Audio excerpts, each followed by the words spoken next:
So now we come to our training because it is already 9 minutes. So those who have not attended, maybe they will join later. So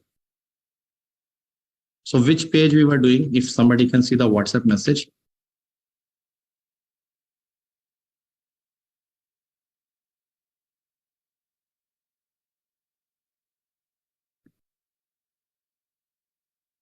We are on the risk management, sir.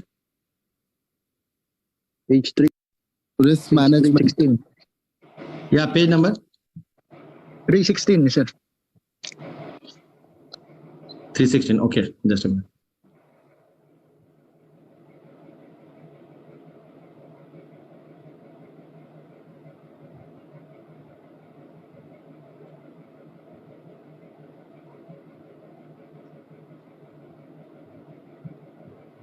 So project risk management. So what is the risk? What meaning of the risk? The word meaning of risk is, like we say in our daily life, I don't want to take this risk. Risk means chance. I don't want to take this risk. I don't want to take this chance. So example, somebody will ask you, why are you working in this company? The company is so bad. The culture is so toxic. Then they say, see, anything is toxic, everything is okay. But there is a recession going on in the market. There are not sufficient jobs. So I don't want to take any risk. I don't want to take any chance. I don't want to take any risk. I don't want to take any chance. And when we say risk management in a project, there can be different type of risk. The risk from our personal life, day-to-day life, when we say in English, we assume risk means something which is bad. Risk means something is bad in our life, we say, in day-to-day life. But when we are talking about project and project risk management, there can be sometimes thing that can be positive and sometimes there can be something that can be negative. So what is the example of positive thing or negative thing? Suppose you are working as a project manager or you are working as a project engineer whatsoever. In your team, somebody joins who is an expert in a particular thing and he comes and fixes many things or assists in making the things very, very fast. So that is a positive risk that has happened with you. So that is called a positive risk. In case, example, there are chances that the project manager leaves the company. Now the project manager got a good salary job. In the middle of the project only he resigns and goes. Or he is working, let us say, in India. He got a job in UAE, Dubai, Singapore, somewhere else, America, Canada. Now what is happening? He leaves the job. He didn't even leave the job. He is not even coming only. Then you are trying to understand where he has gone. Now what is that? Then you come to know from some other sources, he has shifted to Singapore. He has shifted to America. He has shifted to Canada. He has shifted to Dubai. He has shifted to Saudi Arabia. Now, is it a good risk or a negative risk? It's a negative risk. So when we talk about a project, there are different type of risk. And in project management, we need to identify the different type of risk that can have. And when you identify the risk, why you need to identify the risk? Because when you identify the risk, you are able to make precautionary measure. You are able to take precautionary measure. You can do some calculations. How can I get rid of it? So that is why in a project risk management, it is very, very important to understand what type of risks are there, how we can overcome those risks, what are the problems that we can have, and other things. So risk is very, very important in project management. So I showed a video. Did we see the risk management video? Risk management. I shared a small video, I think. Yes, sir. But did we play in the class? I don't think I played in the class. So just... You send the link, sir. Yeah. So, but sometimes the people will not see the link. So I'll just play it again here.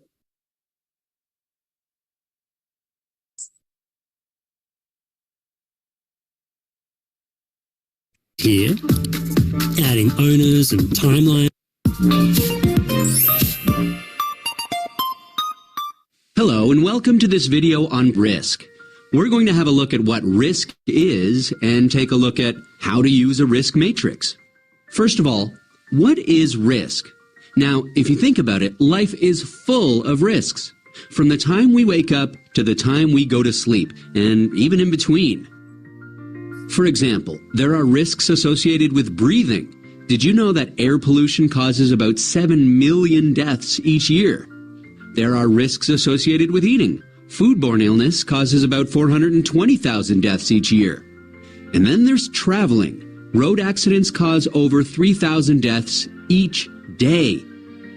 In fact, every day we have to make constant decisions about the risks we face. Now, there are situations in which we need to know what the risk is from certain events so that appropriate action can be taken. For example, what's the risk to health from a new influenza virus, an industrial chemical accident, or a bushfire? But first, what exactly is risk? Risk can mean different things to different people and in different contexts. But in very simple terms, risk can be thought of as the product of how likely someone is to be exposed to something bad, a hazard, and the consequence, which is how bad the outcome will be. Let's have a look at an example. Say you have to cross a road, and you're trying to figure out what the risk associated with this is. Let's take a look at some different scenarios. In the first scenario, our hazard is a bicycle. Let's assume there are only bicycles allowed on this road. Let's also assume that the road is not that busy and there's only one bicycle every 5 minutes on that road. Now, because bicycles don't go on that road very often, the likelihood of the bicycle crashing into you is low, right? If the bicycle does crash into you, the consequence of that would be relatively low, wouldn't it? So in this scenario, the likelihood and the consequence are both low. Therefore, the overall risk is low. Now obviously, if there are bicycles traveling more frequently, the likelihood of a crash would be higher, but the consequence, if a bicycle did crash into you, would still be low. But what if things were different? Let's change that bicycle to a truck. Now with a truck passing every 5 minutes, the likelihood of a crash would still be low. However, the consequence is far more severe. Now, imagine if it was a busy truck route and trucks were going on this road very frequently. In this scenario, both the likelihood of a crash and the consequence will be high, which means that the overall risk would be high. You wouldn't even consider crossing this road, right? A simple way of visualizing this and figuring out the overall level of risk is by using a risk matrix. In a risk matrix, information about consequence and likelihood can be used to determine the overall level of risk. Let's have a look at a simple risk matrix. A risk matrix is basically a table or grid with a measure of likelihood on one side and consequence on the other, graded from low to high. The combination of the two, which is the overall level of risk, can be categorized as low, medium, or high, and color-coded. So let's get back to our example. In the scenario in which there are bikes traveling very infrequently, the likelihood is low and the consequence is low. Therefore, the overall risk is low. When there are more bikes, the likelihood is high, but the consequence is still low, and therefore the overall risk is medium. Let's consider the truck now. In the scenario where trucks are infrequent, the likelihood of a crash is low, but the consequence is high. The overall risk is medium. And if it's a busy truck route, the likelihood and consequence are both high, and therefore the overall risk is high. So that's how a risk matrix can be used to determine the overall level of risk using an assessment of likelihood and consequence. There are many different types of matrices in use with varying degrees of complexity. They can have many categories and different grades of risk.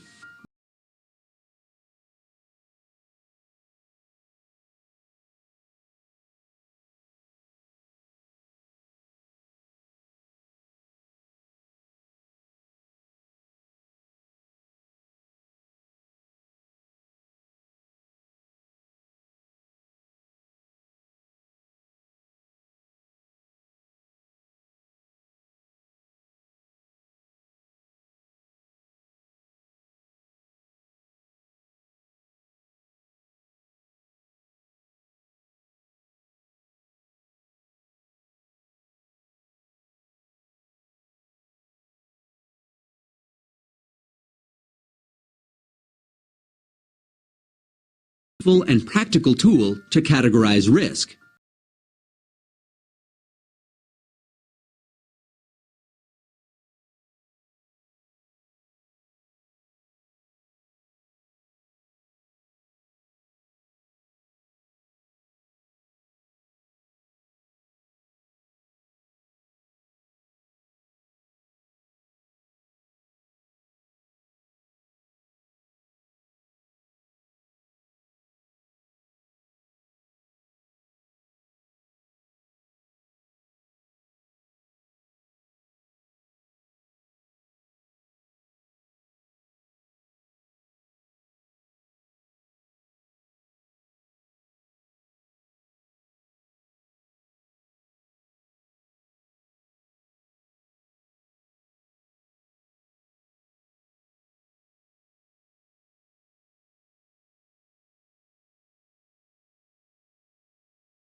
project objectives will be affected in good way or bad way, depends upon the positive or negative risk.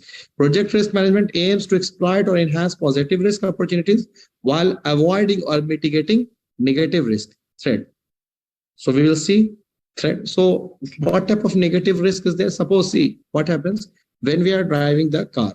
God forbid, may God protect everyone. But what happens that we do car insurance? Why we do car insurance? So that in case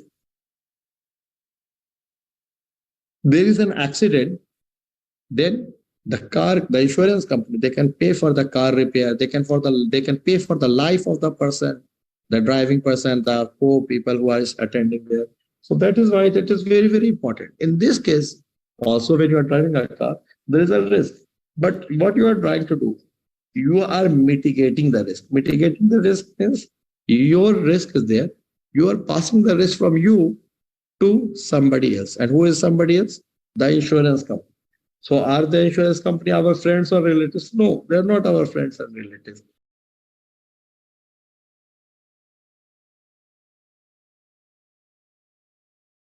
When I'm driving a normal car, I make an accident, God forbid, from a very costly car. Let us say Rolls Royce. I go and hit a Rolls Royce.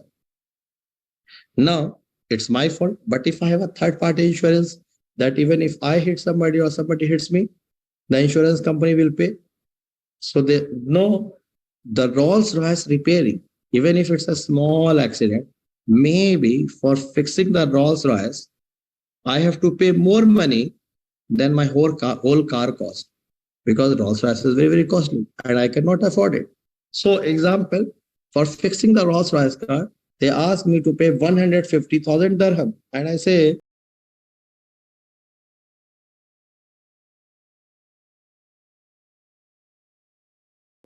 so what I have done? I have done a car insurance. So what will happen now? God forbid, if there is an accident, then the insurance company will pay 150,000 dirham to the owners of this car, Rolls Royce car. So I am saved from that tension, that I don't have to pay that huge amount of money. If I don't have to pay that huge amount of money, and it's a business, and in business nothing is free. So what I have to do? I have to pay an insurance premium. So example, I paid letter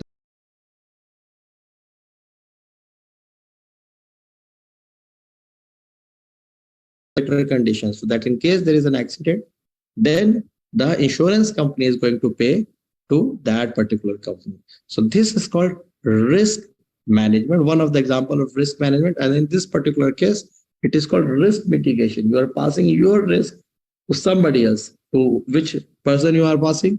To the insurance company, by paying some extra amount of money. So then there are different type of threats, there are different type of opportunities. So there we will do understand SWOT analysis. You may have seen the strength, weakness, opportunities, and threat analysis, SWOT, that will come. So, and what is first was individual project risk, and what is overall project risk?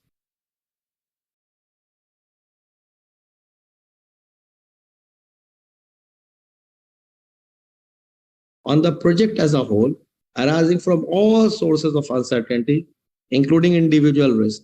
Overall project risk can also be positive or negative. So on the whole project, it will affect. Suppose now all of a sudden your company is not getting fund to do the project. What will happen? The whole project is going to suffer. The bank that promised that we are going to fund you, they said we are not going to fund you. Now what will happen? The whole project is going to get affected. So management of overall project risk is the effect of uncertainty on the project as a whole, arising from all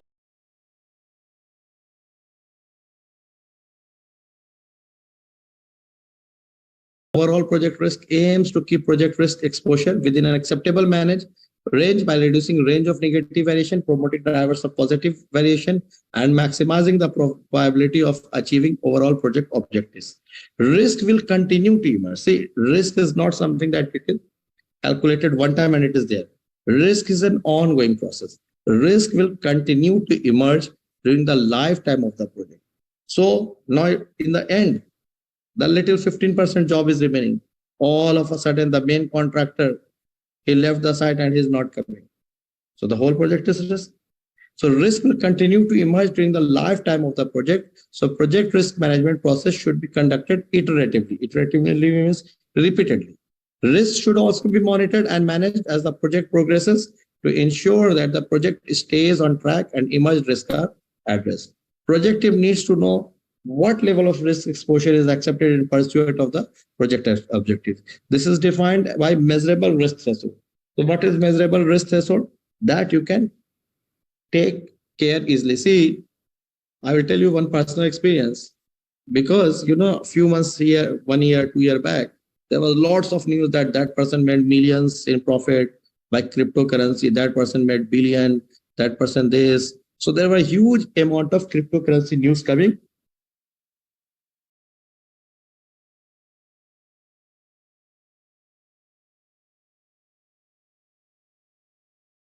Particular business of cryptocurrency.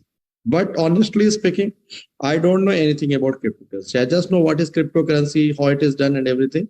But I am not like a expert in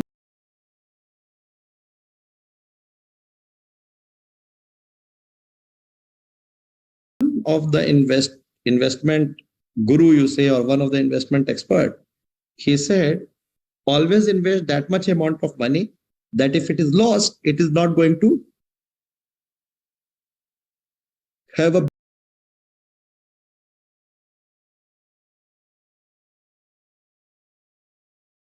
bear. That is how much you can spend. So I said, okay. So I just paid a small amount of money, I think 2,000-3,000 dirham, or maybe 4,000-5,000 dirham I spent. And all of the money, now 5,000 dirham, if I see today, their total portfolio value is maybe less than that. 5,000 became less than 300 dirham. So I have already lost 90%, 95% of the total money I have spent. But it means risk threshold. And what is risk appetite? There are people who spend huge amount of money. They even sell their home. They are saying that, okay, this one will generate huge amount of money. So they have huge risk appetite. They play with risk. So that is called risk appetite. What is risk threshold? I don't know. I can maximum that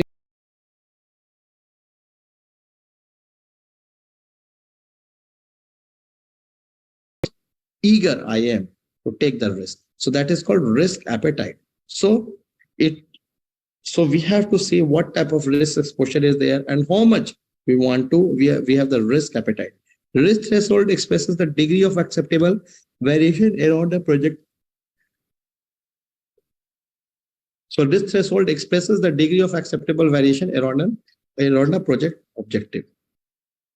They're different. Is risk a synonym for uncertainty?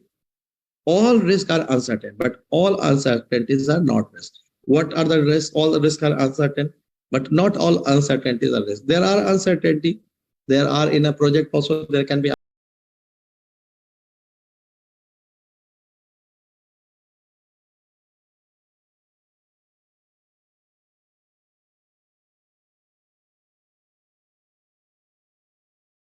big risk, but in some cases, it can be a risk. So what they are saying, all risks are uncertain. Uncertain means you don't know when it is going to come, how it is going to come, what will be the impact, you don't know that. So they are saying all risks are uncertain, but not all uncertainties are risk. Risk is a subset of uncertainty. So risk is uncertainty that matters. How do I know what matters? Matters means anything that affects my object.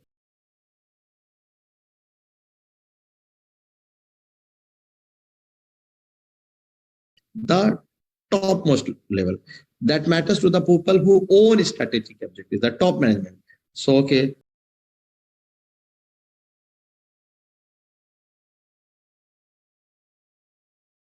to impact the strategic objectives of the organization. And what is the technical risk?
something that can be traced, both you get the free code. No, I don't think volatile, like let us say, you have to search, then it will come.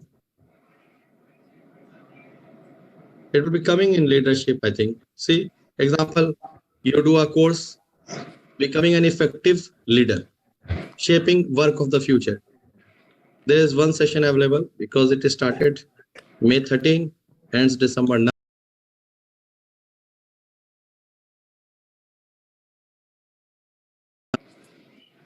See, if you want to do it without audit track in today's world, so keep on doing these courses, these things, because this is how you will be relevant in the market because of artificial intelligence, chat GPT, and what all thing coming in the market and artificial intelligence. The time ahead can be a bit tough. So we have to be prepared.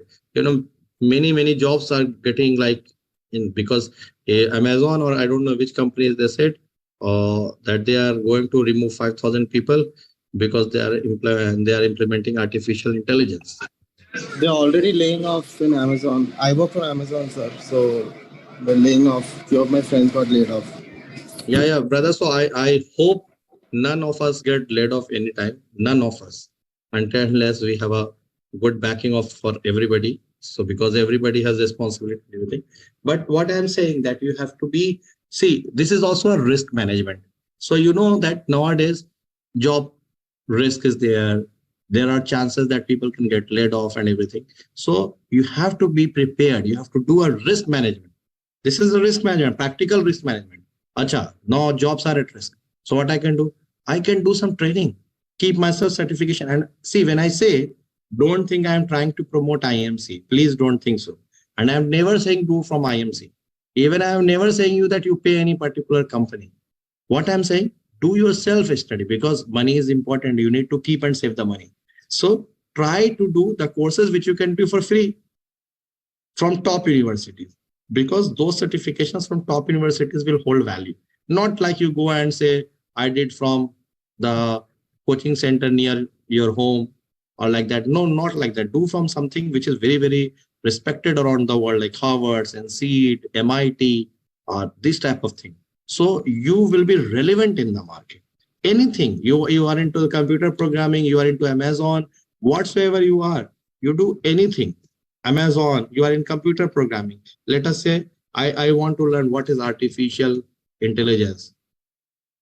Artificial intelligence. AI for everyone, master the basics, IBM. Google I for anyone, Google. So you will say, did a certification course from Google on Google AI for anyone. I did a course from Harvard, data science, machine learning. I did from Babson, AI for leaders. I did, artificial this one, say this is something that I should do for myself.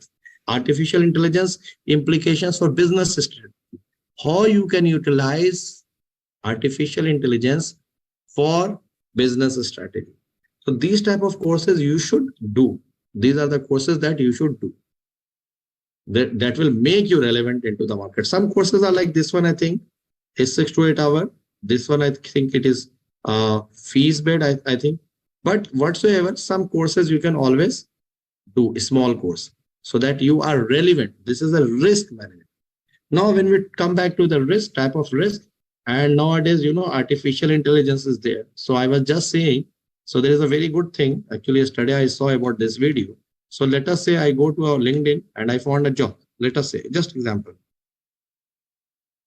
See, yesterday I wrote an article on unleashing the power of AI in sales and marketing.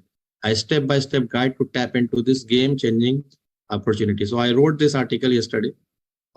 337 impressions, still not so many likes, but yesterday I wrote. So what I'm saying, example, if I go in jobs, what I wanted to show you, example, director technical development power. Okay.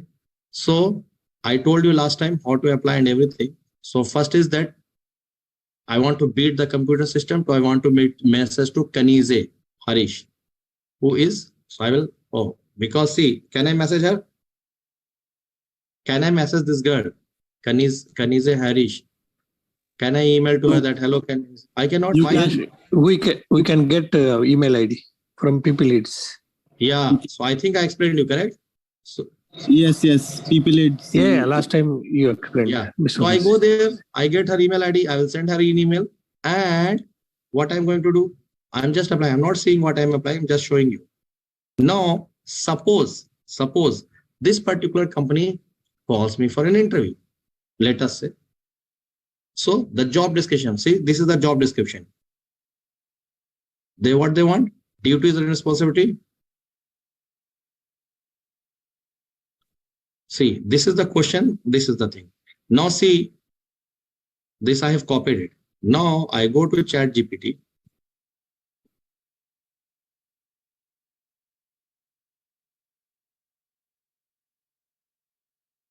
I write here what are the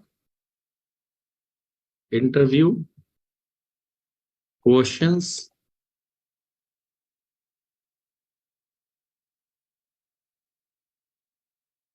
with answers that can be asked in the interview with the below job description.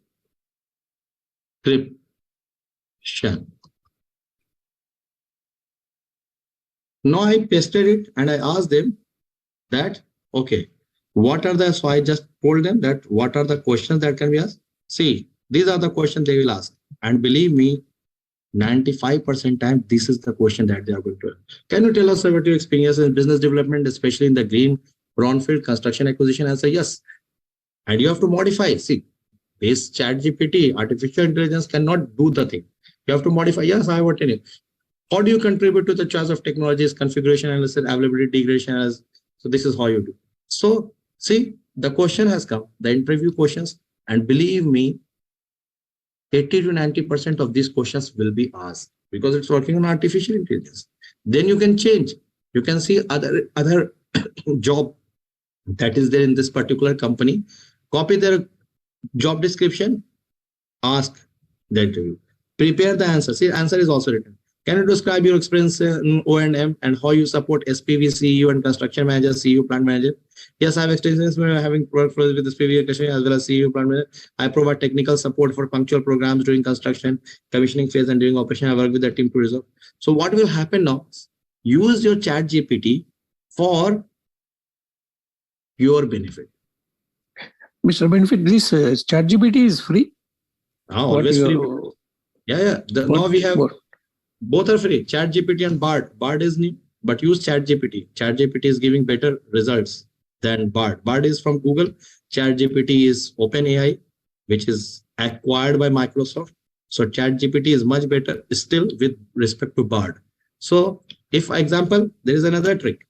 See, the same question which I put here. Let me see. And I'm going to put it on Google, this one. And let me put it here. So you use both. 145, 145. I think so. Capital. Right. See?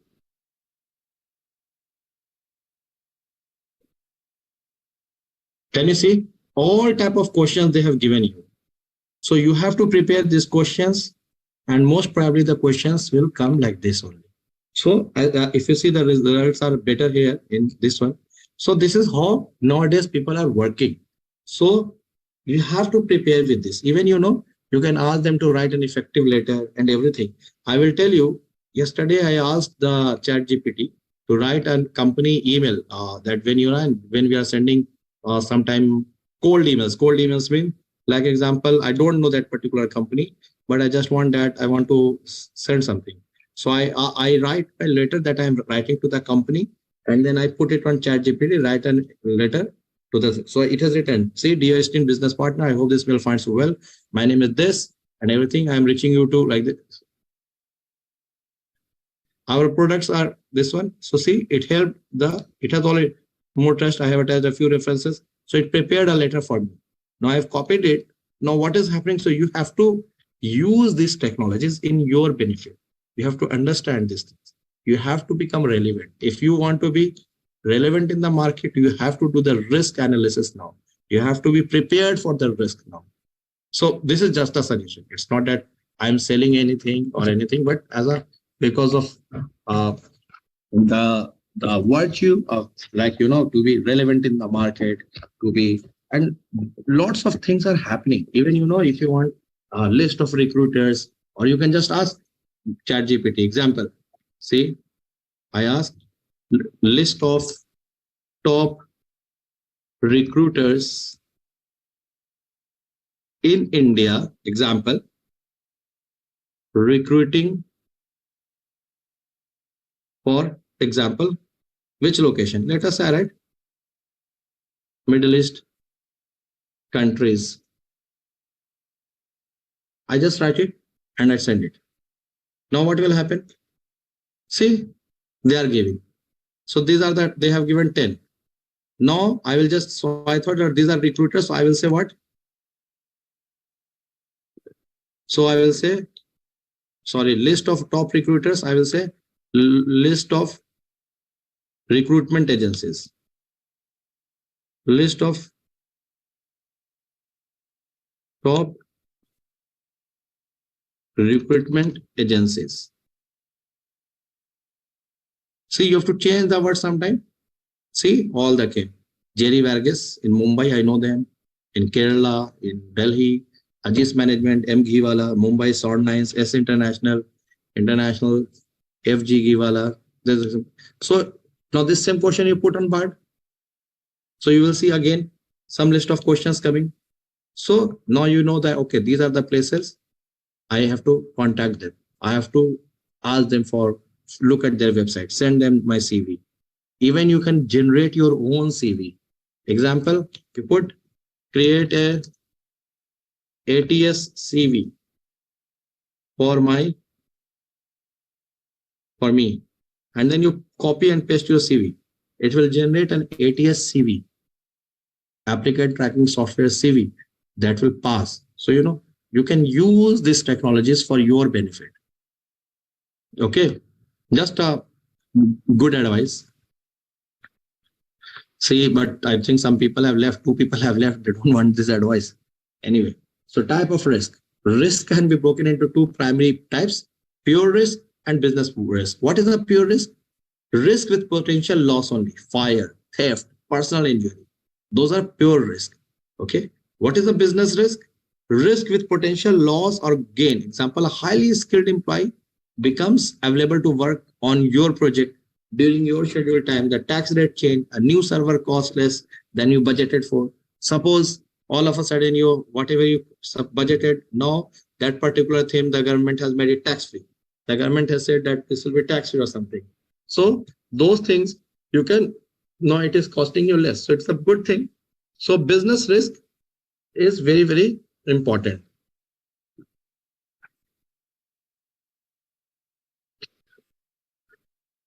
So risk attitude, it is the same risk situation, different people react in different way. So people who say, oh, I do not really like risk, that is horrible. So if you ask somebody, why don't you invest your money in share markets? They say, no. I've seen people who have lost so much money. I'm risk averse. I don't want to take risk. I'm happy with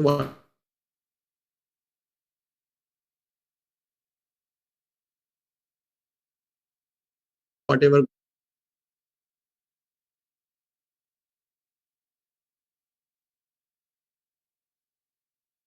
project is part of my job. So they're called risk tolerant. So little bit of problem comes, little bit of thing, it's okay, fine. They are risk tolerant. They take bit of risk, not extreme risk. And if something bad happens, they accept it. So this is called risk tolerant. So risk averse, risk seeking, and risk tolerant. Planned risk management is the process of defining how to conduct management activities for a project. Key benefit of this process is ensure that the degree, type, and visibility of risk management are proportionate to both risk and importance of the project to the organization and other stakeholders. So when we plan the risk management, the input project charter documents the high-level project description and boundaries, high-level requirements and risk. All project management plan, all approved subsidiary management plan should be taken into consideration in order to make the risk management plan consistent with them. Project document, stakeholder registers provide stakeholder detail on the project roles and their attitude towards risk on the project, which determines their roles and responsibilities. So enterprise environment factors, overall organization risk threshold, how much they want to do, organizational process asset and everything. Expert judgment, you take advice of people that, okay, what is going to happen, how it is going to happen. Data analysis, stakeholder analysis to determine the risk appetite of the project stakeholder. Meetings, you meet people, you organize, you try to fix up the thing. So risk management plan. Now the words risk strategy describes the general approach to managing risk on this project. So what type of risk strategy you want to do? That is the plan. Strategy means what type of plan, what type of fundamentals you want to follow. Methodology defines what?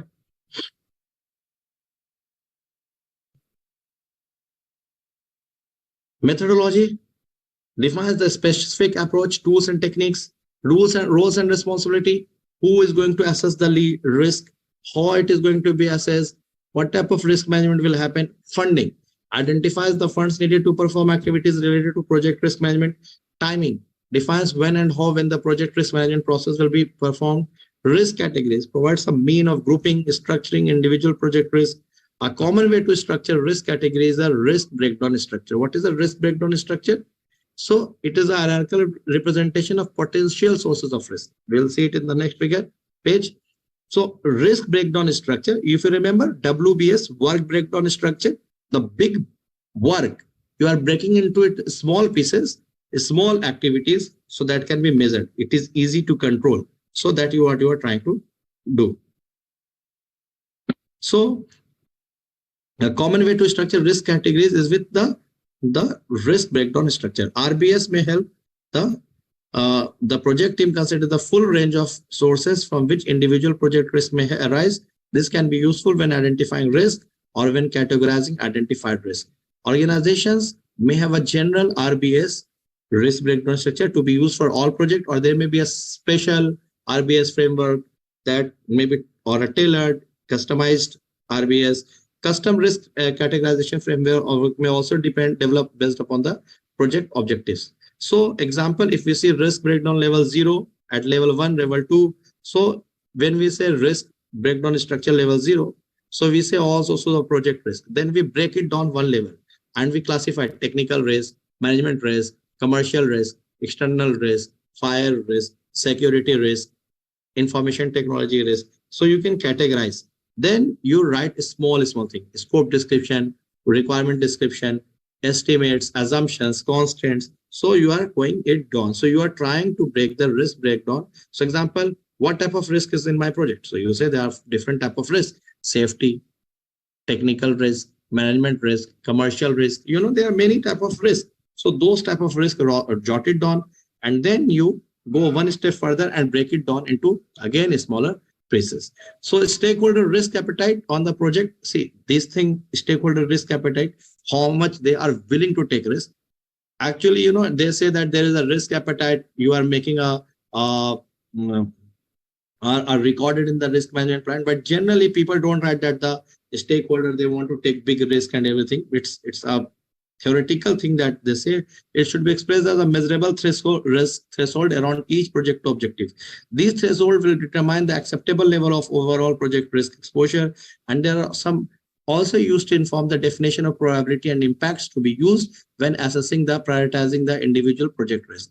Definition of risk, probability and impact.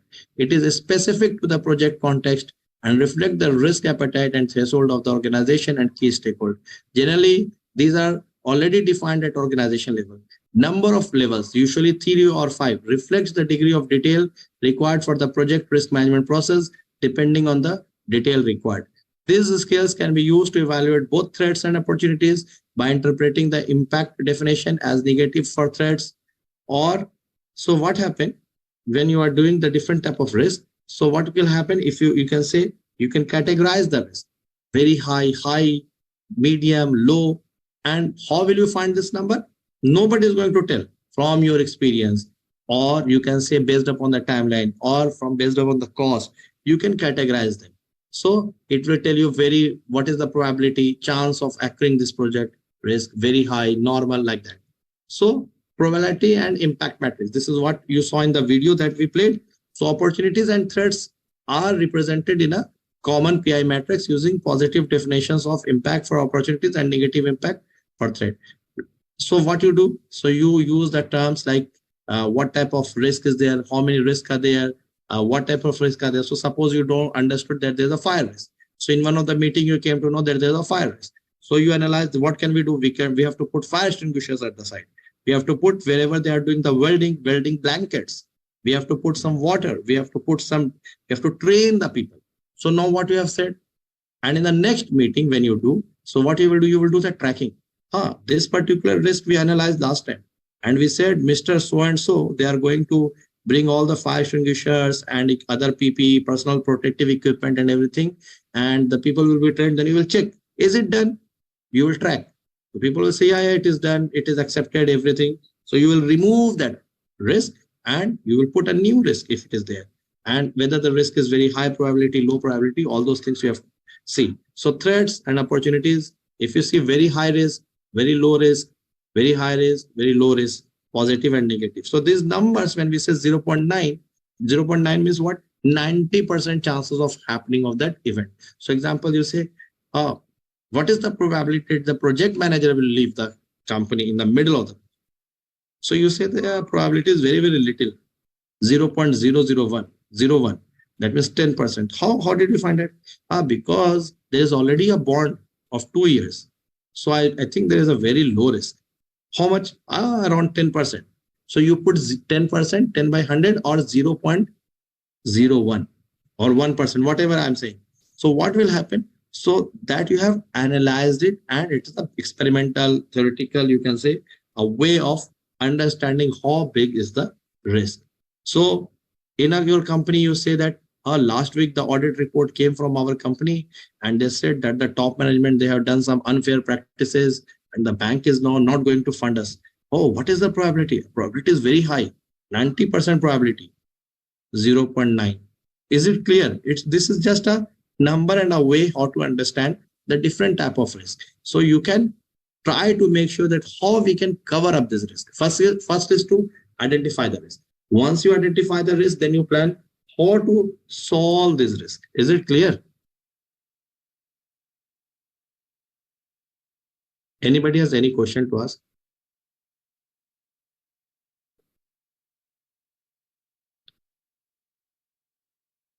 Now we come to identify risk. Identifying risk is the process of identifying individual project risk as well as source of overall project risk and documenting their characteristic.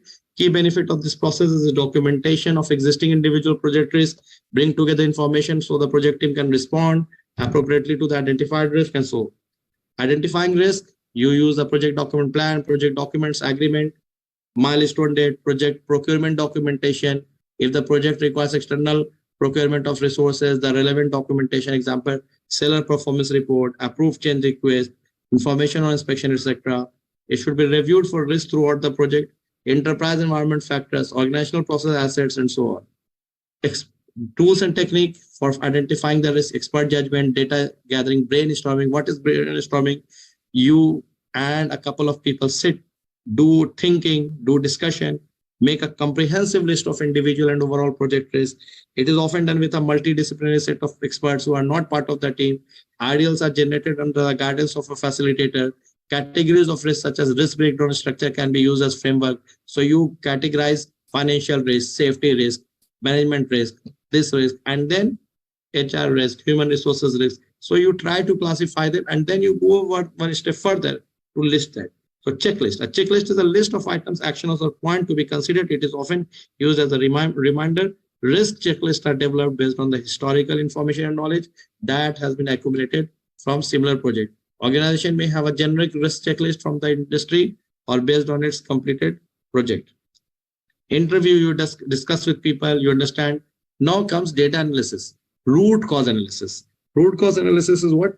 is used to discover the underlying causes that leads to a problem benefit. It can be used to identify. So example, you identify the root cause, why this has happened, how it has happened, how it can be fixed. You want to have the root cause analysis. See, there is one presentation that is a part of Six Sigma, and that is not your part actually. So let me go in Six Sigma and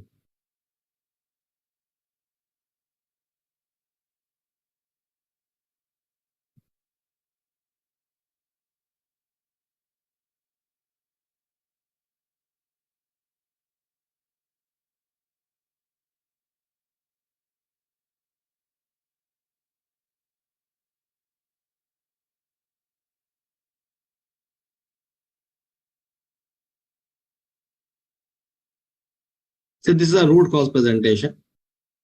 So I will share you what is a root cause analysis. Root cause analysis is a class of problem solving method aimed to identify the root cause of the problem. What is that? You believe that there is some problem, you define the problem, gather data evidence, identify issues that contributed to the problem, find the root causes, identify which cause to remove or change. So how you do that? There are different ways in the root cause analysis. So example, you can do by cause mapping, define, analyze, and prevent.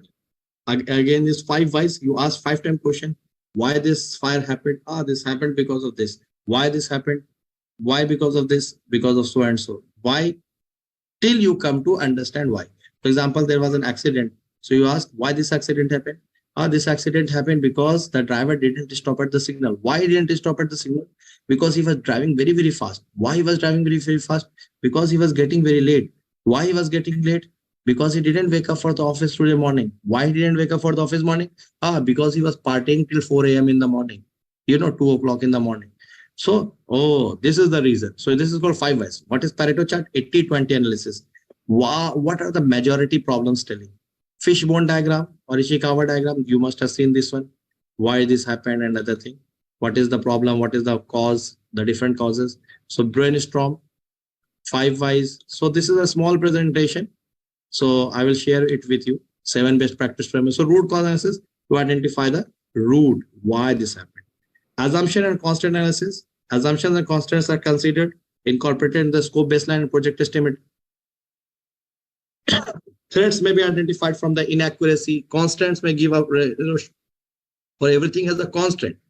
Opportunities, threats. So you have to understand what type of thing is there, and you have to classify them. Now, very important thing comes SWOT analysis. What is a SWOT analysis? You may have read it many times in engineering, management, and many things. It comes. What is SWOT analysis? SWOT analysis stands for strength, weakness, opportunities, and threat. Let me give a particular problem. What is the strength of your company? We are a very good company. We are expert in programming and coding and everything. We have a very good name. And what is the weakness? The weakness is we are a small team. We cannot take on big projects. Weakness. So if you know your weakness, what you will do? Maybe if you get projects, you have to expand, you have to do contractual hiring or whatsoever. So you have to identify what is the threat. The threat are there are many big companies who can easily swallow us. Okay, so there are many big companies who can swallow us. What I can do?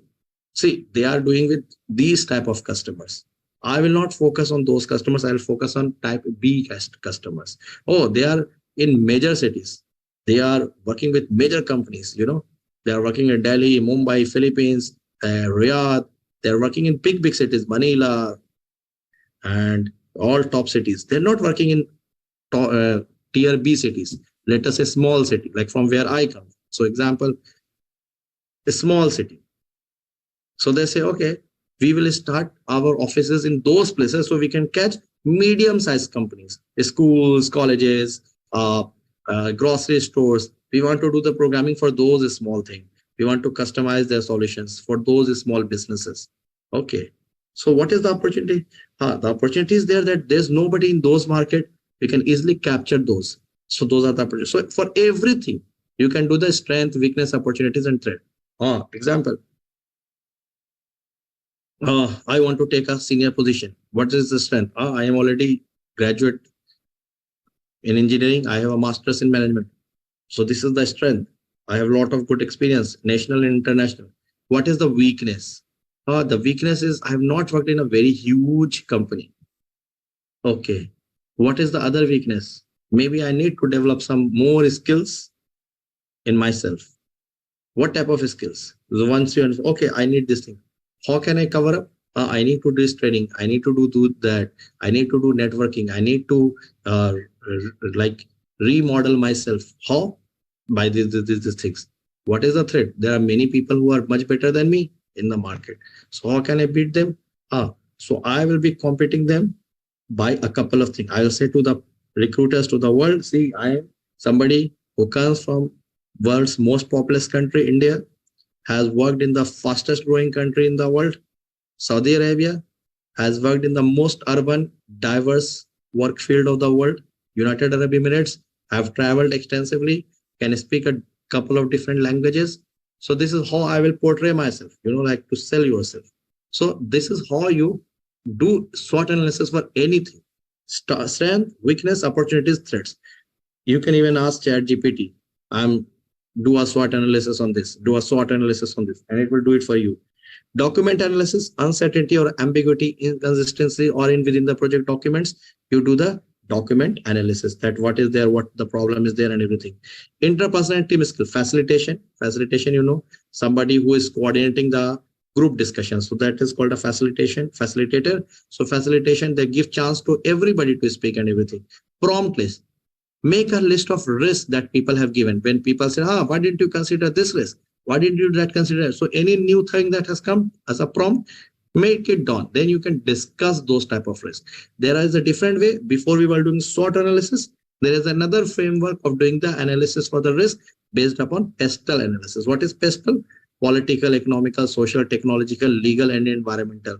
What should I do? This project, this is a government project. This project will not be allowed because now in the state, different party was ruling. From tomorrow, different party will be ruling because they lost. So, PESTEL analysis. TCOP, technical, environment, commercial, operational, political.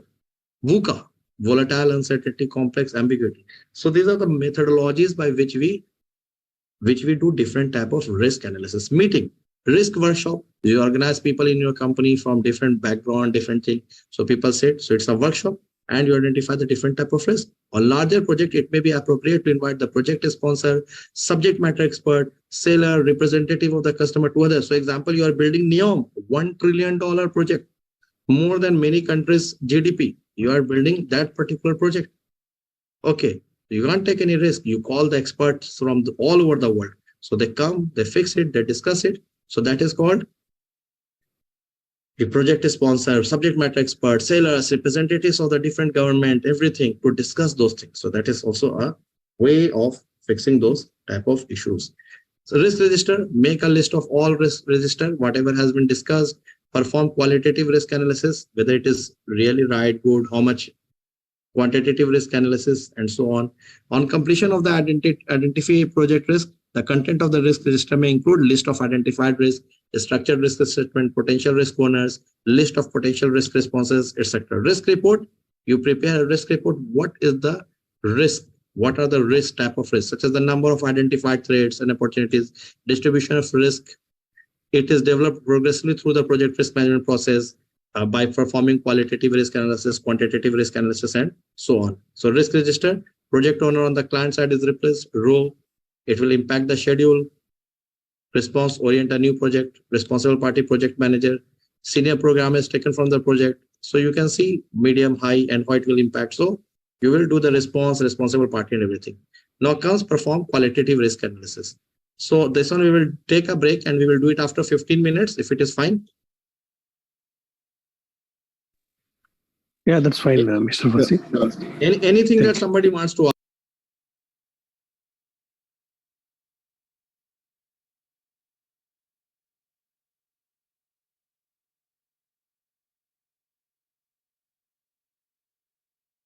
Analysis mean qualitative risk analysis means that it is the process of prioritizing individual project risk if for further analysis or action by assessing the probability of occurrence and impact as well as other characteristics. So what we are doing, we do the qualitative risk analysis means you understand whether it is moderate risk, severe risk, So example, during the time of COVID, when people were losing the jobs and companies were closing down, small shops are closing down.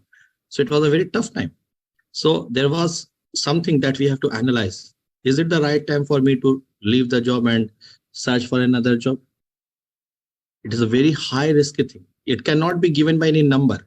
You can't quantify it. You cannot use quantity that you can say, okay, 10 number, 9 number, not like that. So you have to use qualitative risk analysis. So in the same way, when we are doing a project, we have to do a qualitative risk analysis. It is the process of prioritizing individual project risk for further analysis or action by assessing their probability of occurrence, impact, as well as other characteristics. The key benefit is that it focuses effort on high priority risk. It establishes the relative priorities of individual project risk for plan risk responses. It establishes a risk owner for each risk who will take responsibility for planning an appropriate risk response and ensuring that it is implemented. Perform qualitative risk analysis, which also lays the foundation for perform quantitative risk analysis. So quantitative risk analysis is something which is very important, which we are going to do today. That is the calculated. And when we say qualitative, you focus, you try to understand that if this risk is serious, this risk is what type of risk. So those all becomes a qualitative risk. So for performing the qualitative risk analysis, you understand about the risk management. Can you repeat, sir? So when we say what is the difference between quantitative risk analysis and qualitative risk analysis? So example, we are going to study in the quantitative risk analysis that your company is planning to build a factory, or your company is planning to do there are 5 projects in consideration. Your company has 5 projects to do, but they want to make sure that which project out of these 5 projects I should do, which will give me a higher return, which is more secured, which can, because the company has limited amount of money. If you have money, you can do all 5 projects. But there is an option that either I should do this or I should do that. Suppose your company is thinking that should I build the new factory with new machines, or should I just renovate our old factory and let it go? What should I do? So it looks like a qualitative question because you are thinking, but it is a quantitative question, analysis question if numbers and data are attached. So how numbers and data are attached? So you have done the market survey, and in the market survey, you came to know that if the situation is going to be good, if the market is growing and everything is going fast, everything, then at least I will be able to sell these amount of pieces from our factory. Or you say, this is the amount of revenue I will generate if in positive condition. And the possibility of that is 80%. And 20% there is a chance that there can be sometime, bad thing. I will not be able to sell those. Then I may have a loss of this much amount of money. So you have attached numbers, you have attached data. So when you have attached number and data with your risk, you do a quantitative risk analysis. And when it's only, it is mild, severe, high, so that is called a qualitative risk. So example, you say that this risk is very, very high. This risk we need to take care. This risk is very high. You are not able to give a number or anything, but you are just thinking if it is a big risk, a small risk, risk that you should consider, risk you can ignore. So those all type of things will come as a qualitative risk. Qualitative means something. Example, if somebody asks you, see example, you go to a mall and you do a survey of people and you come to ask how many people are there, how many people are there. So you come to know that there are, let us say, example, there are many people. So you ask everybody, okay, how many people are from India? How many people are from Saudi Arabia? How many people are Arabs? How many people are Filipinos? How many are Pakistanis? So you ask them. So then you put a list and you say, out of the total 1,000 people you interviewed, now 600 people are Indian, 300 are from Philippines, 200 are from Pakistan, 100 are from Saudi Arabia, example. So what is happening? You are doing a quantitative analysis. And if you were doing the analysis for risk, it will become a quantitative risk analysis. Suppose you ask people question that, are you male or female? So people will say male or they will say female. So this type of question is qualitative question. You ask about the quality, or you ask about the general thing. Are you male or female? Are you boy, girl? So those are qualitative question. But if you say 500 people are boys, 300 people are girl, then you are quantifying it. So is it clear what is the difference of qualitative risk analysis and quantitative risk analysis? We will do some questions of quantitative risk analysis, then it will become more clear with the example that will come in the coming few slides. But is it the basic difference clear between qualitative and quantitative? Yes, yes. Okay.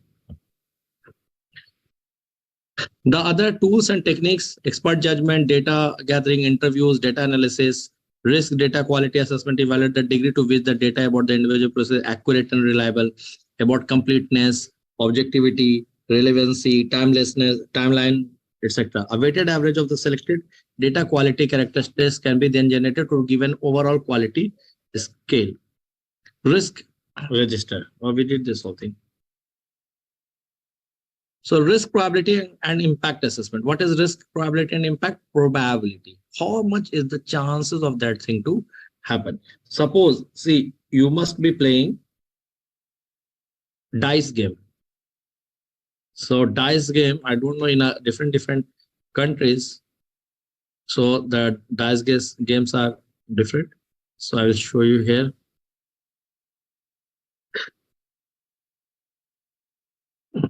You can see the screen, correct? The dice.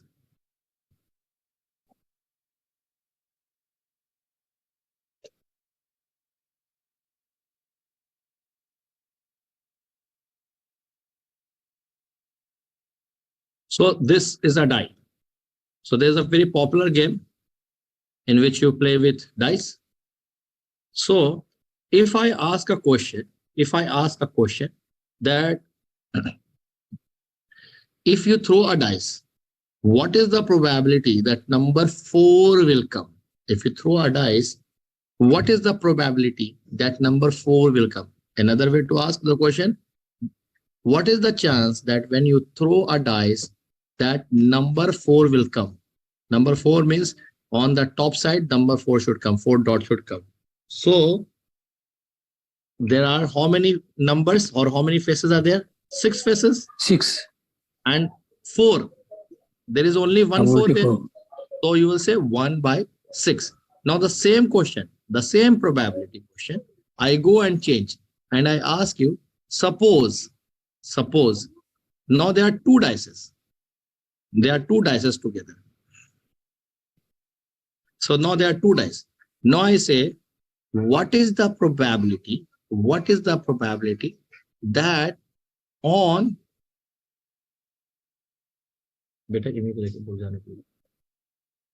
so what is the probability that when you have a dice and there are 2 dice, so on one dice number 6 comes and on another dice number 2 comes when both of them are thrown together. So what you will say? Both of them are thrown together. So there is one dice and another dice. So you will calculate. Okay, this becomes a bit confusing and calculating, so I don't want to tell this. I will give you another example. Now there is a particular dice here. This particular dice. I put a question. What is the probability that when you throw a dice, that the number comes 4 or more than 4? 4 or more than 4. So how many chances are there? Probability is there. So example, there are 6 chances. 3 by 6. So you say, how we do it? So we say there are. So I say that there are 6 total dice, 6 total face. Out of these 6 faces, if first time it is thrown, there is a probability then 4 can come. Another probability is 3 can come, 2 can come, 1 can come. So, but the question says you have to get more than 4. Since there are total 6 faces, 1, 2, 3, 4, 5, 6, it is a cube. And then you say that there are 4 and above. So you say 4 can come one time 5 can come, and one time 6 can come.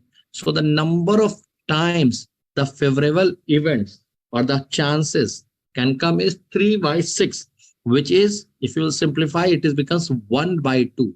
or if you say 50%, or if you talk in probability, you say 1/2, you say 50%, or you say 0.50.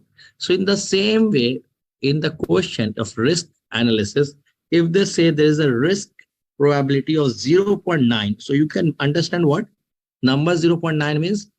90%. 0.9 is 9/10, which is 90%. So that you can say this is a very high risk. 0.2, 2/10, 20, 2/10. So 0.2, so 20%. So this is like, or you can say 0.2. So there are things. So with the probability, with the amount, with the quantity, you can say if it is a big risk or very small risk. And the same thing happens with impact. Impact means how likely it is. See, example, if you saw the video, two bicycles hitting each other, what is going to happen? The impact will be very small. If they are driving at a normal speed, I'm saying, not like if somebody is driving at very, very high speed and both of them are driving very, very high speed, because then the terms of momentum transfer and all those things come. That is physics, that momentum transfer, and another thing will come. And the impact can be more. But in a normal sense, you have to understand probability, numbers, and the impact. So higher the value probability into impact number, then it is going to be a bigger risk. And if it comes a smaller number, it's not a big risk. Okay, so this is probability and impact. You have to just see and you have to analyze if it's a big probability of something. So if something you see very high probability, so that means it's risky. And if you say the impact is very low, even if it will happen, the accident will happen or something will happen, the impact is very, very low. So you have to analyze, as we saw the video, a basic thing. Effect on one or more projects such as schedule, cost, quality, and performance are assessed for each identified individual project. Impact will be negative for threats and positive for opportunities. Risk, opportunities, and impacts are assessed using the definition given in the risk management plan. Risk with low probability and impact may be included within the risk as a part of watch list. Watch list means something to just keep an eye, not to bother so much. Now see, in the whole world, some COVID cases are coming, correct? So those COVID cases, if you see, the number of COVID cases that are coming are very, very small, low probability. And what is the impact? Before, like when COVID came first time, people were dying. Now, more or less, many people are getting COVID. It is getting itself fixed and normal. So what is happening? The impact is low and the probability is low. So if this type of thing is there, it may be included in the risk register as a part of the watch list. So what the governments are saying, we are keeping an eye on all these type of thing incident to understand if there is some changes it's happening or not, and to make sure that the risk is not getting generated and the risk is low. So you will keep just for an eye on that. So the government is saying that, see, and with some new COVID cases coming, we have to keep an eye on the data. We have to make sure that we don't let it happen again. So that is a small thing. So that is what you're saying. Risk with low probability and impact may be included within the risk register as a part of the watch list for future monitoring. Assessment of other risk parameters. Project team may consider other characteristics of risk in addition to probability and impact when prioritizing. Prioritizing means what? Which you will give more importance. See, example in our life. Example, if God forbid, there is some very critical, one of your friend who is critically sick. So you have to go and meet him or her in the hospital. And suppose there is somebody who has called you in a birthday party. So what you will do? You will analyze that whether I should go to my friend who is very, very sick, critically sick, or should I go to one of my friend's son's birthday? You have to prioritize. You have to understand which is more urgent, which is more important. So in the same way in the project also, when you get a list of risk, so you have to analyze which risk is most important, which is second most important, or you have to give a priority. So these characteristics may include based upon urgency, manageability, controllability, detectability, proximity, connectivity, strategic impact, etc. Interpersonal and team skills facilitation. A skilled facilitator can help participants remain focused in the group discussion and everything. Risk categorization. Risk can be categorized by source of the risk. Example, using risk breakdown structure. Area of the project affected. Example, using work breakdown structure. Other useful categories. Example, project phase, project Sir? budget. Yeah. To prioritize what has to be done first, we do that 80-20-1 na Pareto chart. Yep, you can do a list of Pareto chart, or you can do not only Pareto, but you have to, for your prioritizing in the project risk, you have to see whose probability is more and which is going to impact. Suppose you have in a particular project, there are lots of work that is pending for some issue of fund, and that fund is coming from the bank. The bank has said that they are going to come for the final audit to release the payment, or to come for audit to release the payment. So that is a very important risk, very important risk. And the impact, if it will be sanctioned, it will be good, but if it will not will be sanctioned, then the project can be at a big risk, at a big loss. So that is first priority. So now what you will do, you will say that, okay, what are the criteria for the bank's audit? Okay, they want to make sure this. So you will prioritize all the work related to the audit from the bank. Suppose example, there is a fire that has happened in the next building where you are doing your factory, where you are making your factory or something. So now you saw that why that fire happened in the building next to us. So you will say, okay, the first important thing is that we will make sure that all the fire extinguishers are working, the whole fire system is completely working and fine or not. So that is what is like, you will give priority based upon the urgency and impact. So that is how you will categorize the risk. Categorize the risk means financial risk, fire risk, safety risk, this risk, that risk. So, and then when you will do the further breakdown, you will see that what can happen and everything. So areas of the project using WBS, source of risk using RBS, categories, project phase, project budget, and so on. Risk can be also categorized by common root causes. Risk categories may be used for the project are defined in the risk management plan. Grouping risk into categories can lead to development of more effective risk response by developing generic risk response. So you say financial risk, what we can do. Structural risk, what can be done. Maintenance risk, what can be done. Financial risk, what can be done. So you can categorize those things, and then you can identify which is more going to impact your project, or which, if it will. So example, some particular people are coming for an audit. So your company is like a ISO audit, they're coming, let us say. And they say that your company is doing a great job in whatsoever construction. So they are coming for the particular type of audit. So if there is some issue related to another work, some customer complaint, it is not a part of that audit. So that is not so much important. So you have to understand which risk is important and how and why, another thing, and how much it is going to impact. See what is happening. If you see, if you'll see, there is a big news that came. Light on. So there is like Heidelberg. You have heard the story of Heidelberg? So what they are doing, they are a company who are evaluating the financial reports and everything and the dealing of the company, and then they are publishing the report. So in recent time, they did for the Jack Dorsey, or what is his name, for the Twitter company, who started initially, and then before that they did for Mr. Adani. Now what happened? In more than in 1 month, 45 billion US dollar was lost. Because why happened? They said that your money, the common investors' money, is at risk.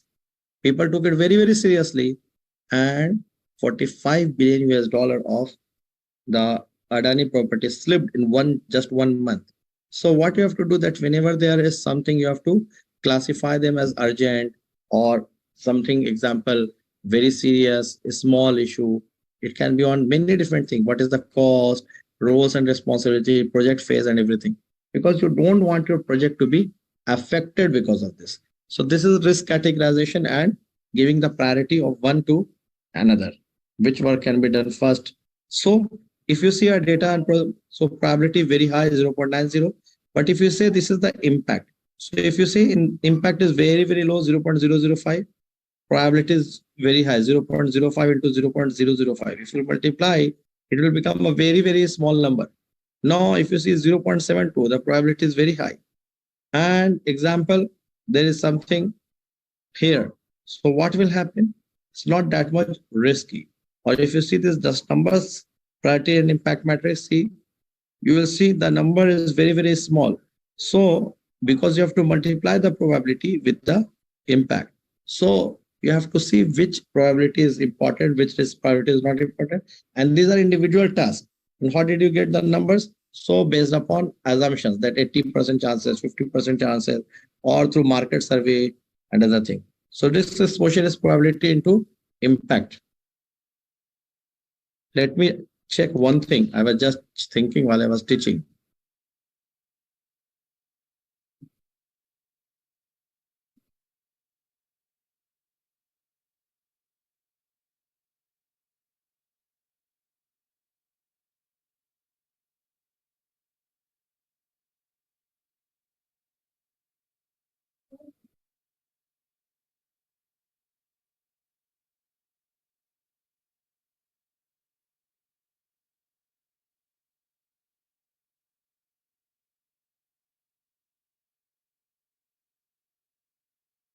Can you see it is generating the question and answer? Everybody can see. Oh my God. Yes, Mr. Jose. This is God level. See, The questions answers as per new syllabus, bro. Question 1. wait.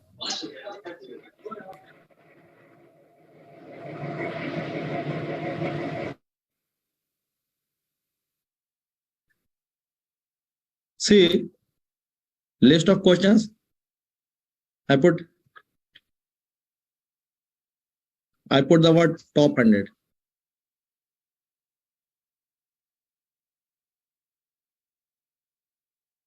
Okay.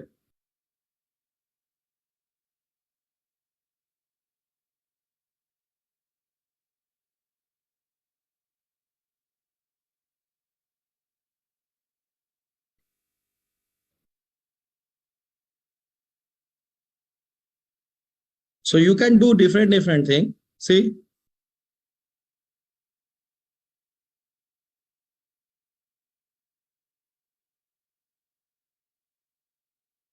$50 questions.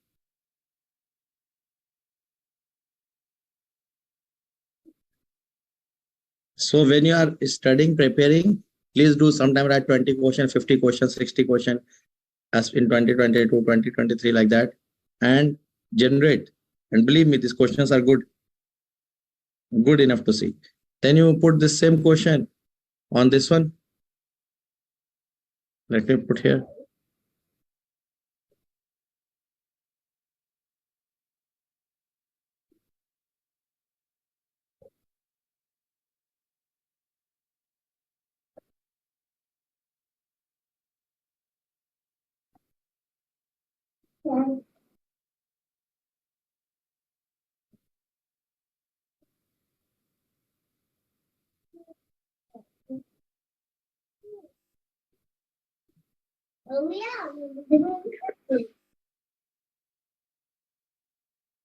See, they are generating. Can you see? Yes, yes. What is the Yes. primary purpose of the project charter? To inform organization. What are the three main components of project management plan? Scope, time, cost, and quality. What is the difference between a project and a process? See? So you have to play a bit. Now they give 10, you ask more. So, and this one they have already generated, regenerate response.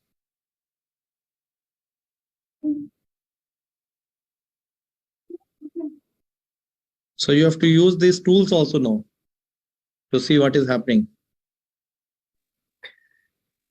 I think this is the best approach. Yeah, this can be used anywhere. For quick review. Yeah.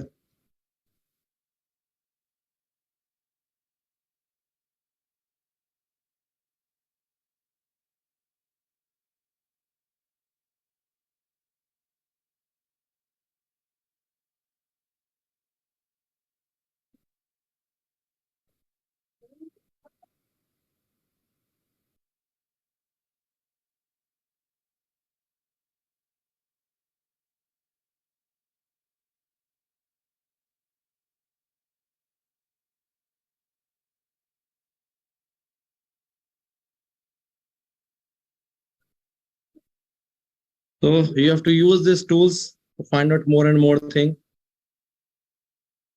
and anything. So risk exposure, probability, and impact. So you can see probability and impact. I think in some countries still this is not working correct? Chat GPT. But Google is working, Bard is working everywhere. So anyway, if you have VPN, you can use it to find it out the thing. Probability and impact. So if you multiply and if you get a big number, then you have to see. Hierarchical chart, these are the different ways of like showing your different type of risk. So big bubble show, these risks are unacceptable. A small bubble show, these are okay to accept risk like that. Meeting, risk workshop around reviewing, confirming, to meet people. Project document update, assumption log, issue log, risk register is updated with new information like assessment of probability and impact for each individual project risk. It's prioritized level of risk score, the nominated risk owner, risk urgency information, risk categorization, and a watch list. For low priority risk report is updated to reflect the most important individual project risk, as well as prioritized risk of all identified risks on the project and a summary conclusion. Now we come to very important quantitative risk analysis. It is the process of numerically analyzing the combined effect of identified individual project risk and other sources of uncertainty on overall project objectives. The key benefit of this performing quantitative risk analysis is quantifying. Quantifying means assigning numbers. When you say, example, your company say, should I build a new factory or should I repair my old factory with new machines? So you are doing a quantitative risk analysis with numbers, with data.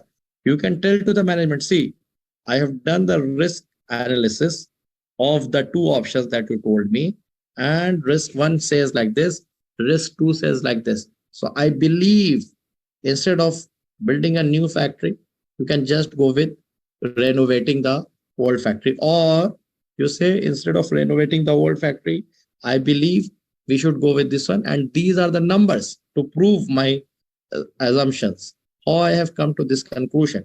So that is called quantitative risk analysis. So whenever the numbers are attached to the risk, those becomes quantitative risk analysis. This process is not required for every project, but where it is used, it is performed throughout the project. It is most likely appropriate for large or complex projects, strategically important projects, and everything. For outputs from performed quantitative risk analysis are used as input to the plan risk response process, particularly in recommending response to the level of individual and key analysis. Project management, data judgment, interpersonal team, representation of uncertainty, where the duration, cost, or resource requirement for a planned activity is uncertain. The range of possible values can be represented in the model. You can see how much is the risk. So this may take several forms. The most common are triangular, normal, log normal. Individual project risk may be covered by the probability distribution, by the different type of thing that can come for the uncertainty. Data analysis, you do the simulation. What is simulation? Quantitative risk analysis uses a model that simulates the combined effect of individual project risk and other sources of uncertainty that we will do just now.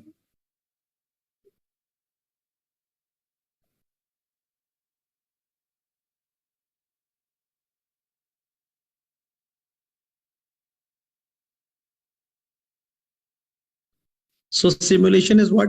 When you do the whole thing. So example, these questions that I generated here on this thing. So what I was doing, I am doing a simulation. I am doing a simulation. So I'm doing a simulation means the real type of, or the interview questions. We are doing a simulation. So simulation is what?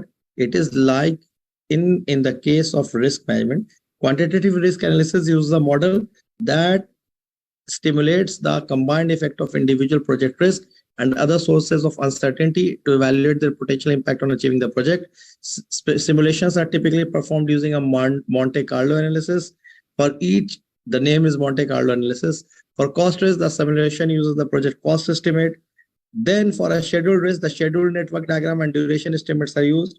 Scheduled network diagram, how late and everything, that one will come. Integrated quantitative cost risk analysis are used, both input and everything. Histogram, S-curve from Monte Carlo, cost risk analysis shown in the figure if you see. Chance of meeting the target 2.2 billion, estimated value 2.35 million. 85% chance of costing 2.55 million or less. Sensitivity analysis. What is sensitivity analysis? Sensitivity analysis helps to determine which individual project risk or other source of uncertainty have the most potential impact on project outcomes. So there can be different things, but which one is going to impact the most?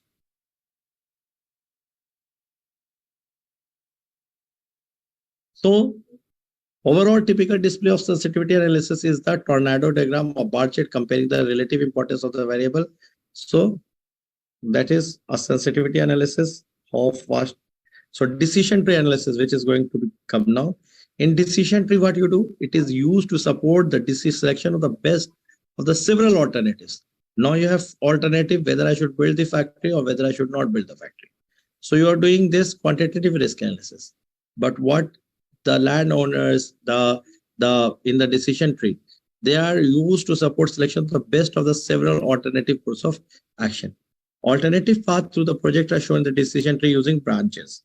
Endpoint of the branch is called the outcome. Decision tree is evaluated by calculating the expected monetary value, how much it is going to give you the money.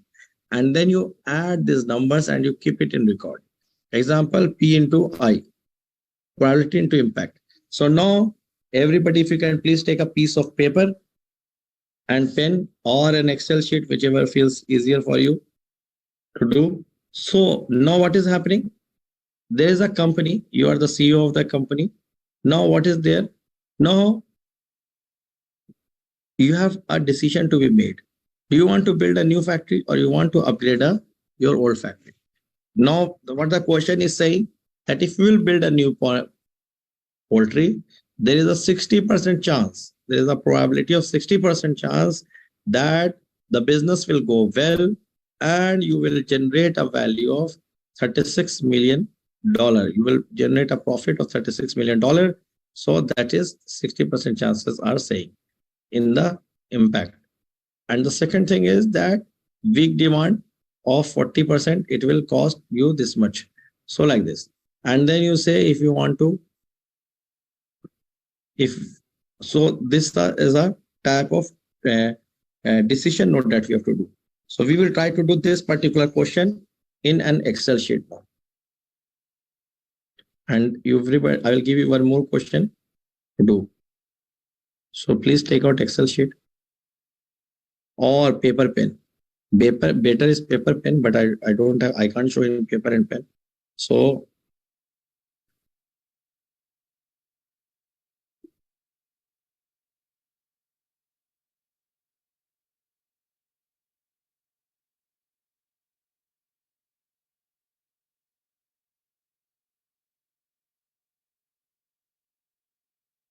you are ready?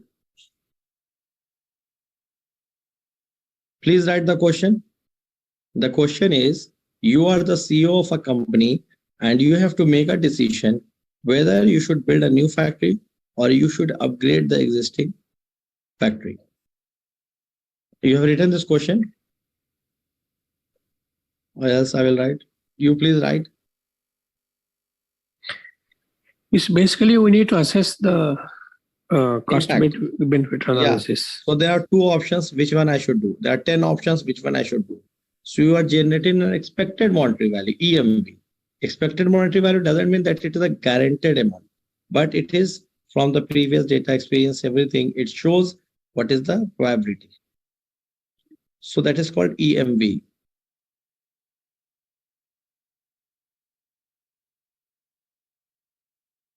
Okay, so let's start one by one. What is the question saying?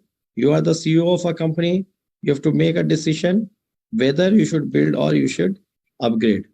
So you write here, build or upgrade. Let me find this.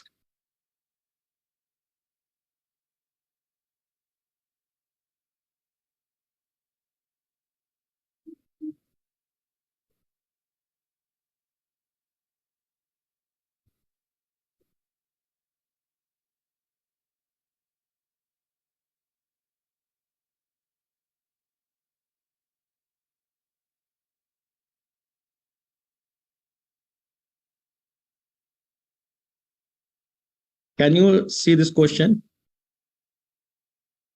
Can you try to read it one time?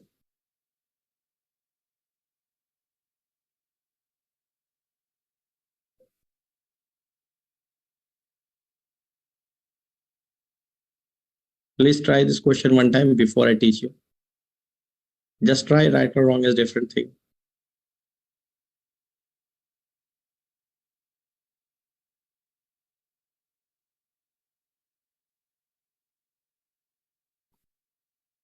Should we start? Please try to read one time, two times. How you think you can do this?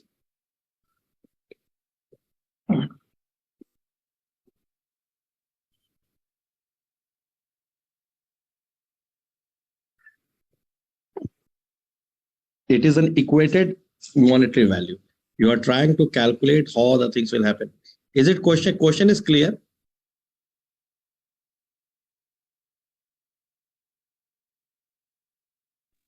Give me one tissue paper.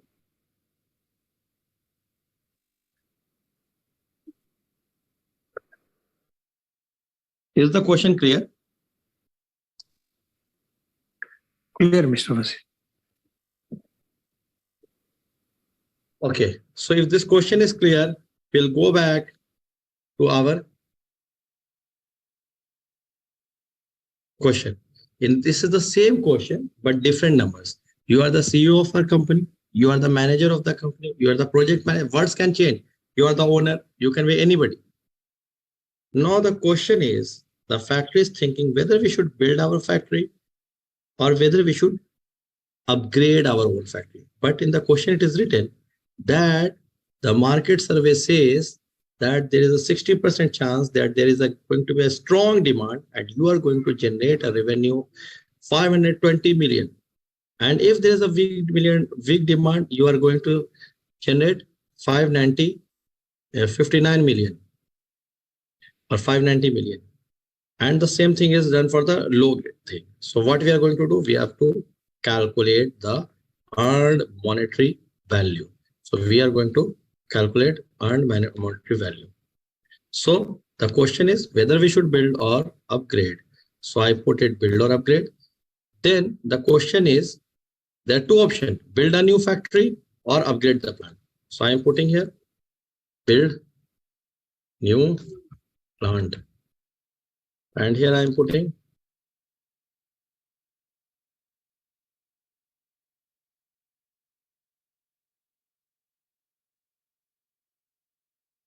now the question says, if you see here, the question is saying there is a 60% probability that you are going to generate a huge amount of revenue of $200 million. And there is a market survey or your calculation says that there is a 40% chances that there can be a weak demand. So you calculate your money or your amount or anything based upon the highest money or the lowest money, good time and the bad time. And you want to find. So, but what they are saying, so what we are doing, so this is written here, build new plant. So what they are saying, the question, there is 60% probability. So you just say, see, it is very difficult for me to make arrow and everything. 60% probability of that this thing to happen. and there's a 40% factory where it cannot happen that much. That's not going to impact so much. Or first, let's do here and then we will do here. I'll just make it zoom.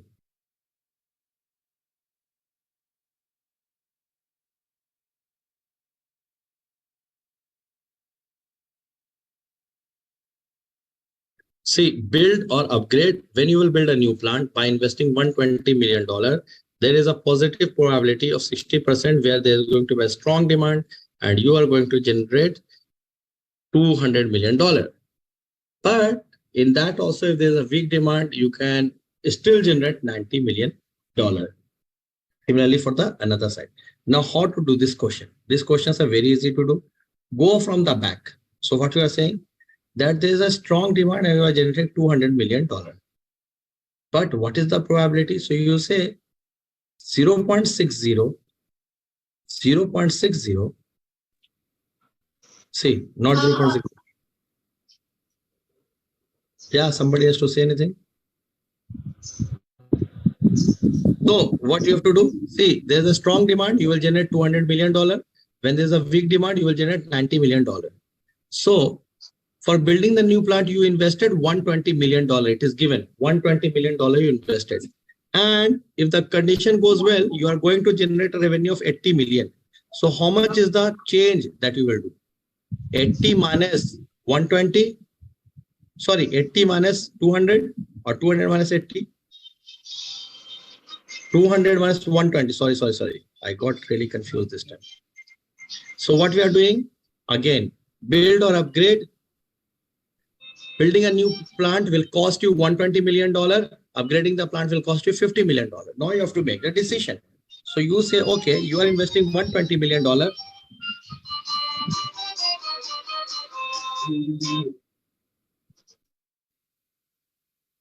So you are saying you are investing $120 million and you are generating how much? $200 million. So what is the change? Net path value. You spend 120 and you are generating 200. So is the profit or loss is how much? 200 minus 120. So it becomes $80 million. In that case, you are able to generate $80 million.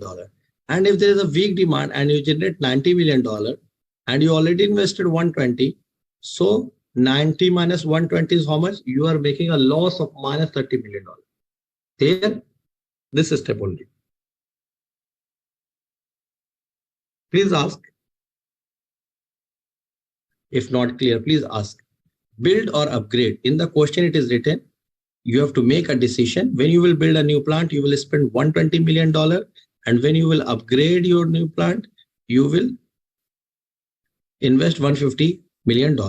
So now it is saying that if there is a strong demand, 60% demand of, and you will generate $200 million. So 200 million minus 120.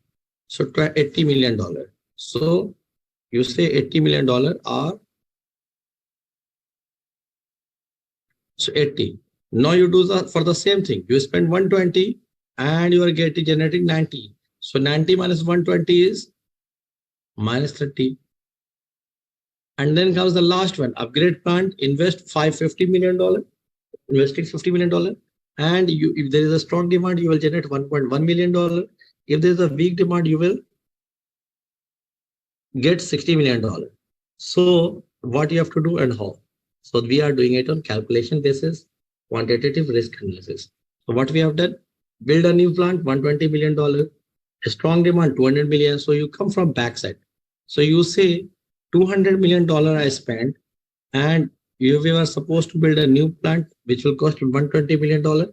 So you say 200 minus 120 is 60. 200 minus 120, $80 million. Now comes the percentage. So you say, what is the percentage of this event to happen in invalid new plant? So you say, how much comes finally in the net path value? 80 million. 80 minus 0.60 plus minus of 30 into 40. Clear or not? Please ask. If there is any confusion, please ask.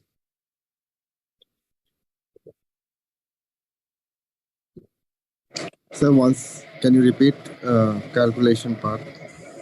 Yes. See, what is the question saying?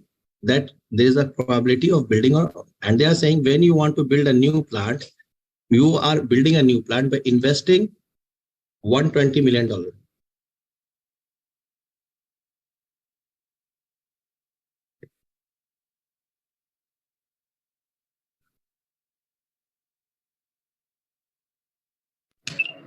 Looking at the chart, I feel upgrading a plant is better. Yeah, but even- how to calculate it? This is what I want to teach you now. How to teach you. Building a new plant, you have to invest $120 million. I'm just putting 120 and M. Okay. And upgrading a plant will cost you how much investment? So they are saying, and upgrading the new plant will cost you 50 million. 50 million. So you put 50 million. 50 million. This is clear. Now, forget about percentage and everything. Now you have built 120. So now they are saying, the question is saying, if there is a strong demand, so 60% you put strong demand, and here you put weak demand.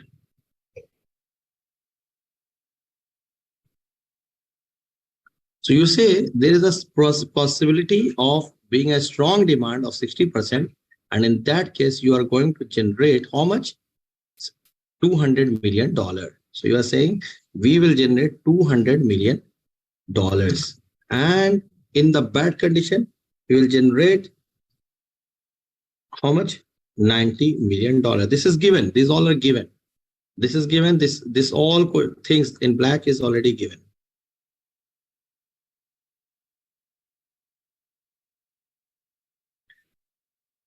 In another one, 60-40 is a strong demand. You will generate 120 million. And in the worst condition, you will generate 60 million.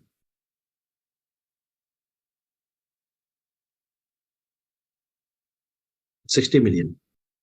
Now the calculation will start. So what is the calculation? You have spent 120 and you have generated 200.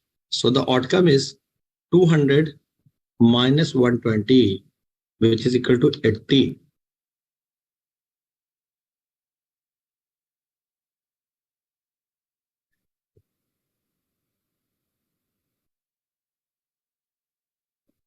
Is it clear how 80 came? 200 you generated by investing 120. So 200 minus 120 is 80, clear? Now again, for the same thing,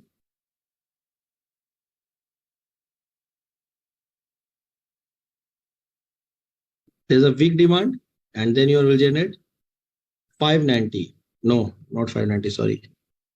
This number is not clearly visible.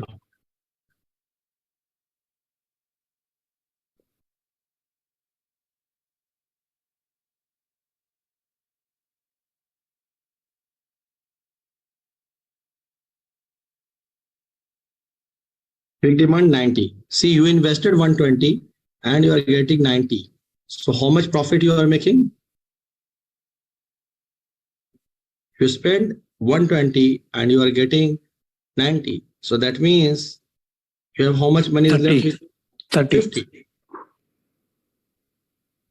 30, sorry. 30, but it will be a minus 30, correct? Return of investment, right? No, we are calculating. See, in our daily life, you come across option whether I should do this or whether I should do that. So the company is thinking whether I should build a new factory or I should upgrade my old factory. So building a new factory is $120 million, and 60% chances are there that there is going to be a strong demand, and you are going to generate a revenue of $200 million. And the second part says, if you're building an old factory, if you're renovating your old factory, there is going to be weak demand, 40% chances only, and you will spend this much amount of money. So these things are that the people are doing it. So now we have to calculate which option we should select for maximum monetary benefit. And one thing is like, spiritual benefit. So example, there are 3 projects. One is to make a movie hall, one is to make a entertainment club, and one is to start something else. So you will keep on deciding which of the 3 options you have to do. It can be done for hundreds of options. So there is a factory, they want to discuss, to check if it wants to be built or it wants to be upgraded. Now they are saying that if you are building a new plant, you will spend $120 million, plus there are chances that if the strong demand is there, you will get a revenue of $200 million. And if there's a bad weak demand of 40%, then you are going to generate a revenue of $90 million. So now you have to make a decision which one you should do. So what we have done, we have spent, you spend 120, we generated 200. So 200 minus 120 becomes how much? 80. So this is $80 million came. Now another thing is that when there is a weak demand, you will generate only 90. But how much you spend money in building this new plant? 120. So you say, okay, 120, then you will calculate 120 minus 90. So it should be 30 million.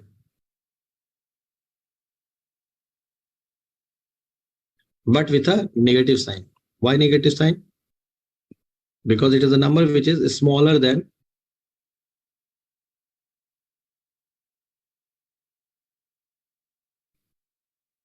Similarly, we'll do for other area also. And if you want to calculate how much is the thing, so what you will do?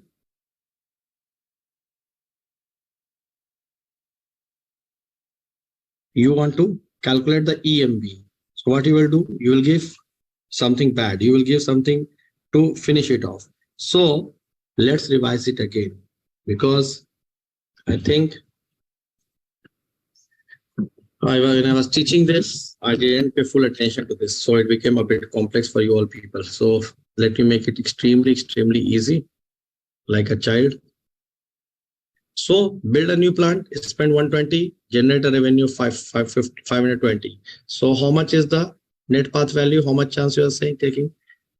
200 minus 120 is 80. When there's a weak demand and you are generating 590 and you spend 120, so what you will do? 500 to invest. In weak demand you will get 90. So you will say, okay, in weak demand you are getting $90 million. So what is happening? My goodness.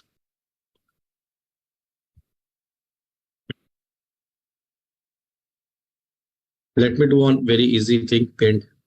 So it becomes very easy.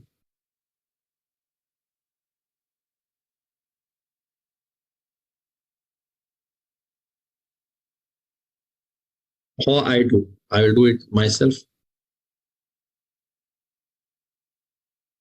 Whatever is given, I will do in black and white. Whatever is not given to be found is, so build or upgrade. If you want to do the building,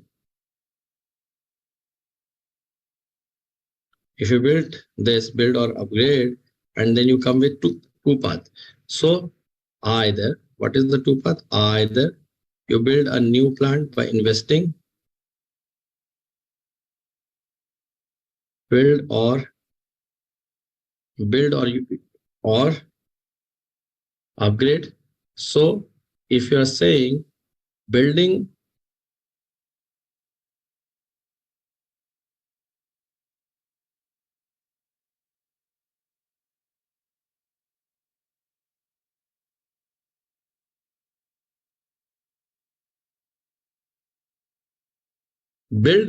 will cost you an investment of $120 million. Upgrading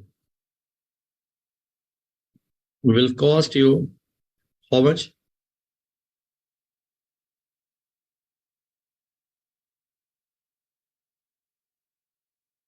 $50 million. Sorry, $90 million. What is happening? Today's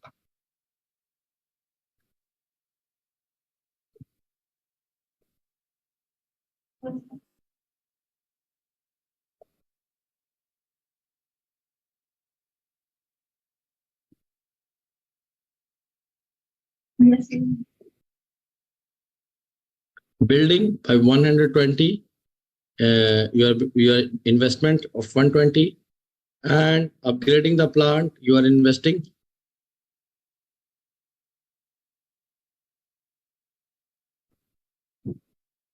50 million.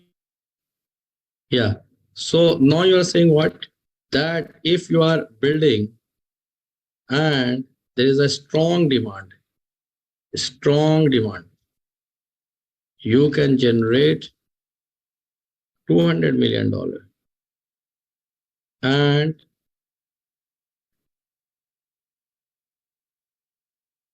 weak demand,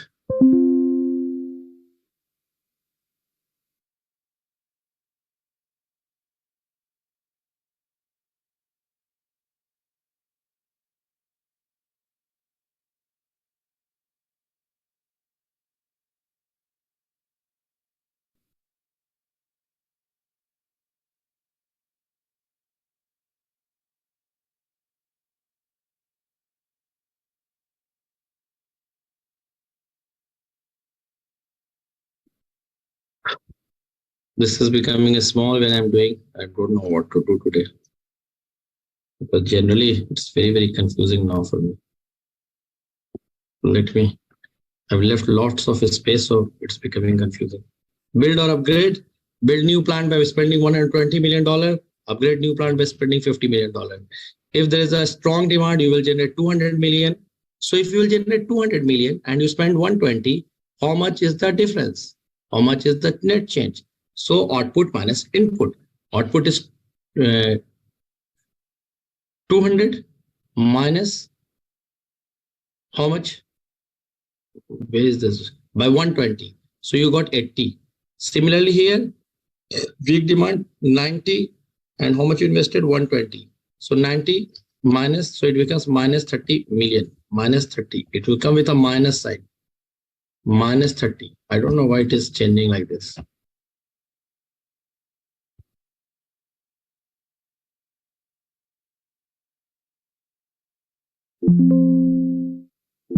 Minus 130. So similarly, if there is an upgrade of new plant, $50 million, and there's a strong demand, 120 you are generating. So how much you spent? 50, you got 120. So you got 70. Here you got 60 and you upgraded by paying 50. So 50, 60 minus 70.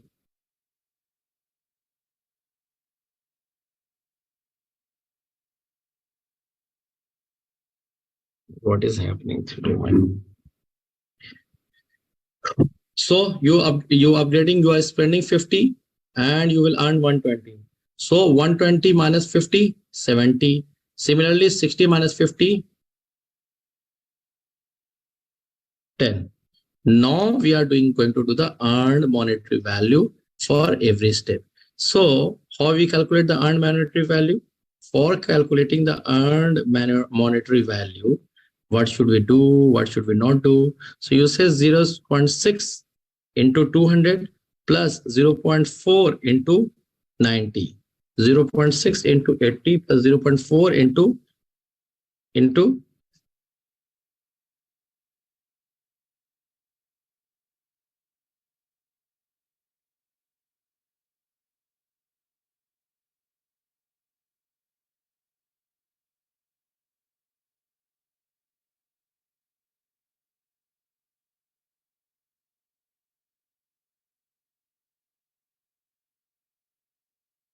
how to fix this one? I'm putting it, it's going away. You can, I imagine 90 minus 120 minus 30, I want to write here. Minus 30. This is what I want to write here, minus 30 M.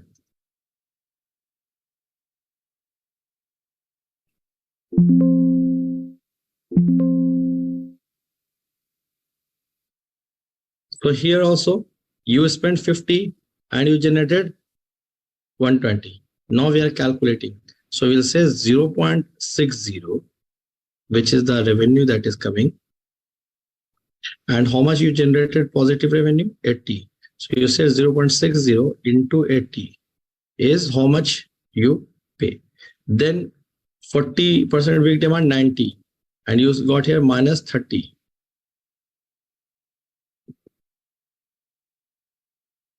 Then also they will calculate like this. So they will say we spent $120 million in building the new plant, and we got because of the strong demand we are generating 200. So the price changes 200 minus 120. Here the price changes 90 minus 120. Similarly for all other projects, we are doing the same thing. Now, if we are calculating this one, so what we will do, so there is a positive chance 0.60 and you will generate 80. So 0.60 plus 80 minus, because here there is a minus sign. I don't know why minus is moving. It is minus 30. So minus 30 with 90. What is happening? Minus 30 minus 90, because they spend 90. So you are getting minus 60, but you are getting this one. So minus 30.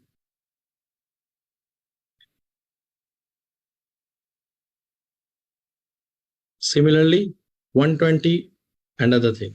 So you will do 70 into 0.6 plus 10 into 0.4. Similarly, when you will do, you are calculating what? You are calculating earned manufacturing value. 0.60 into 80 plus 0.40 into minus of 120. Minus. Similarly, here strong demand 812 million. So you say you spend 50, got 120. So you say 120 minus 50, 70. Then here also 40% other thing. So you say 0.40 into 10 plus 0.60 into 70. Then you will get, and you will get the earned monetary value. Here the earned monetary value is coming 36.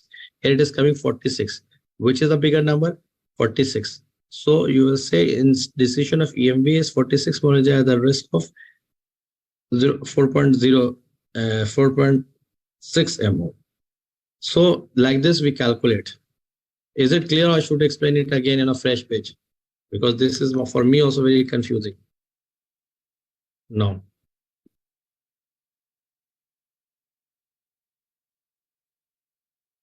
We will do it again step by step.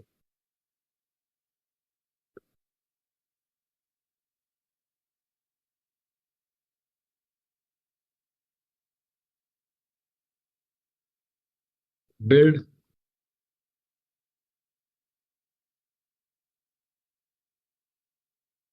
upgrade.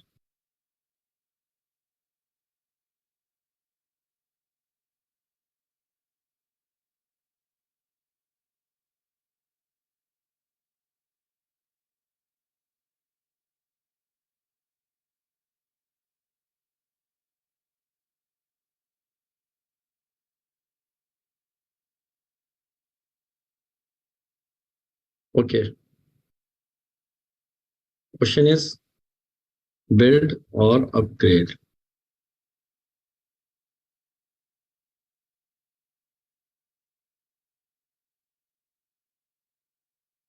Build or upgrade. Here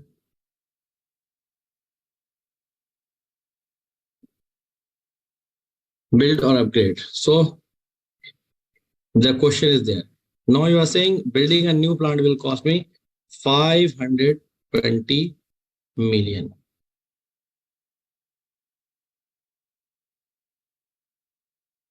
And in the weak demand,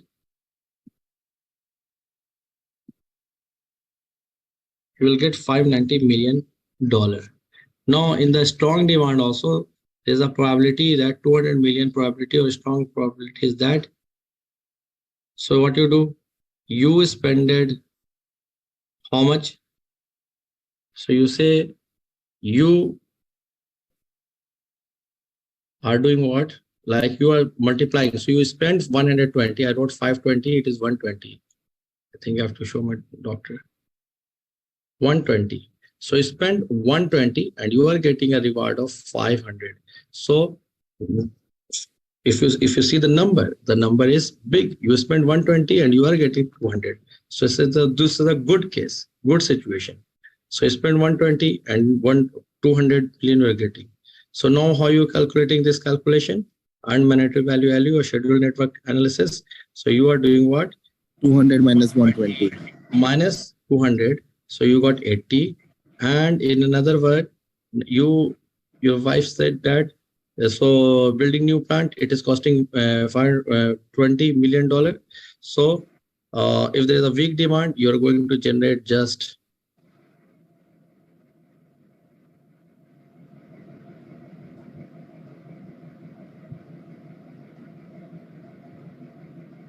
so 200. And how much is you will spend upgrading the plant? You are investing 50 million. 50 million. Where these numbers are going actually? I'm really very confused. Sir, there where you wrote 500, right? 590, right? There you have to write 50. And yeah. And the place where you wrote 200, below that, there you have to write 120. 120. So what is the price difference? You spent 120, you got 200. So this is a positive scenario. Now you want to calculate the earned monetary value. Earned monetary value is what? Regarding the percentage. The percentage was said 40% and 60%. That is 100%. So 100% of 80 million, it will come here. 0.60 into 80, because 60% probability is 0.6 into 80 plus 0.40 into minus 30. So you will get 1. Now another one, build new plant, upgrade 150. You are spending 150, you are generating 70.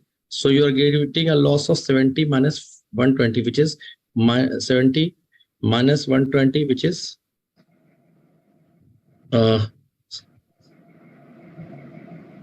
this number is so small that my eyes are paining. This is okay.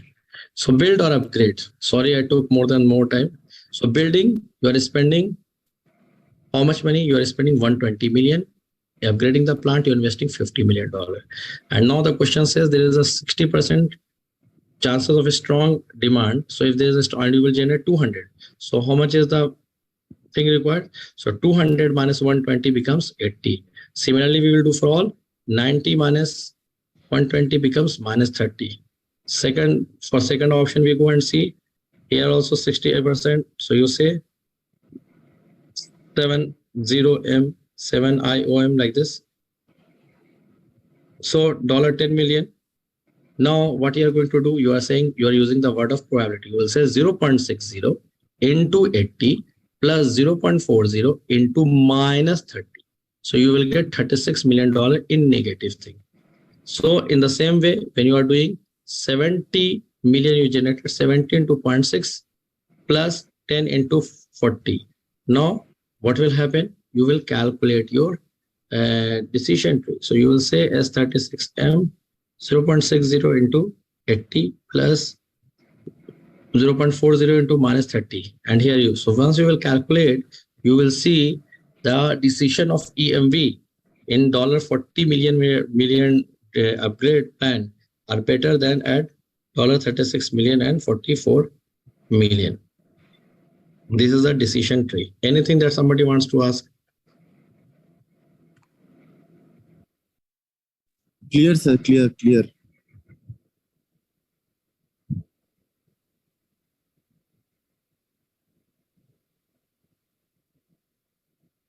So this question we have cleared. Then please try this question today.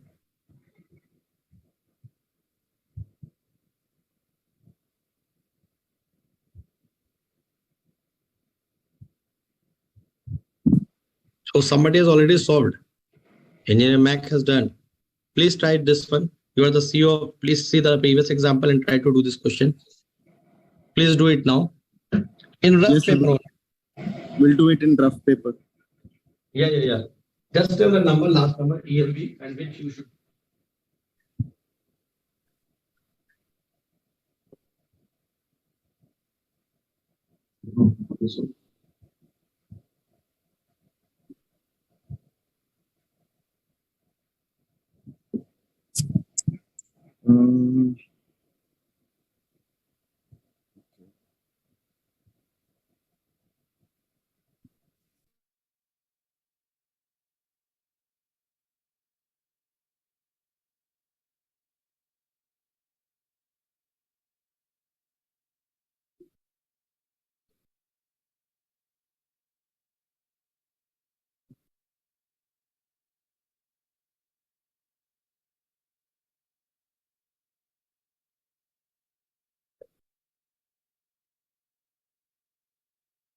Any answer?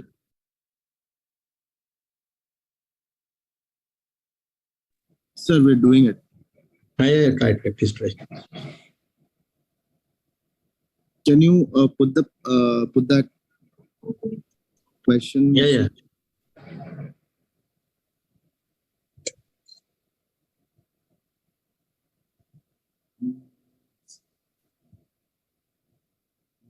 CEO from his shareholders have shown interest in maximum business opportunities and you have two options, either build a new park, 8 million. Okay, 8 million. I'm just putting it also here.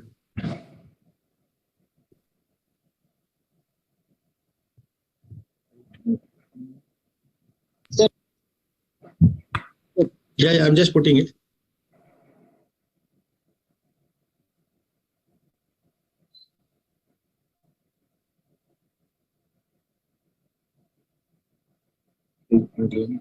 Okay.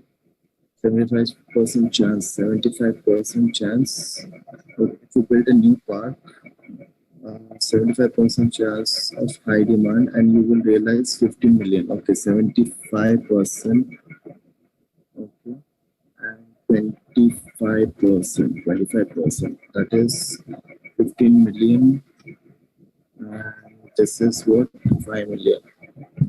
15 minus 8 is the new. Okay. 15 minus 8 is 7. 7 million. Good scenario.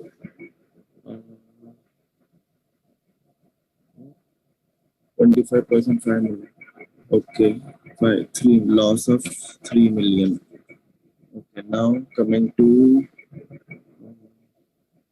what is this? 60%. 60% positive. If then realize 10 million. 60% positive, 10 million. Investing how much? 3 million. Okay.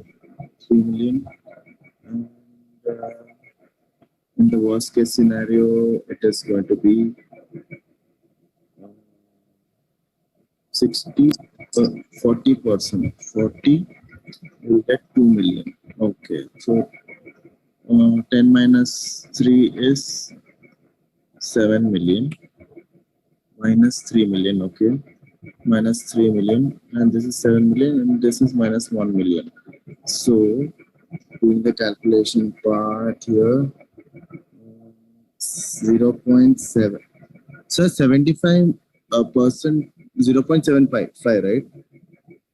Yeah, 35% 0.75 means. 0.05, right? 0.75, right? Which one, brother? 1 minute, 1 minute.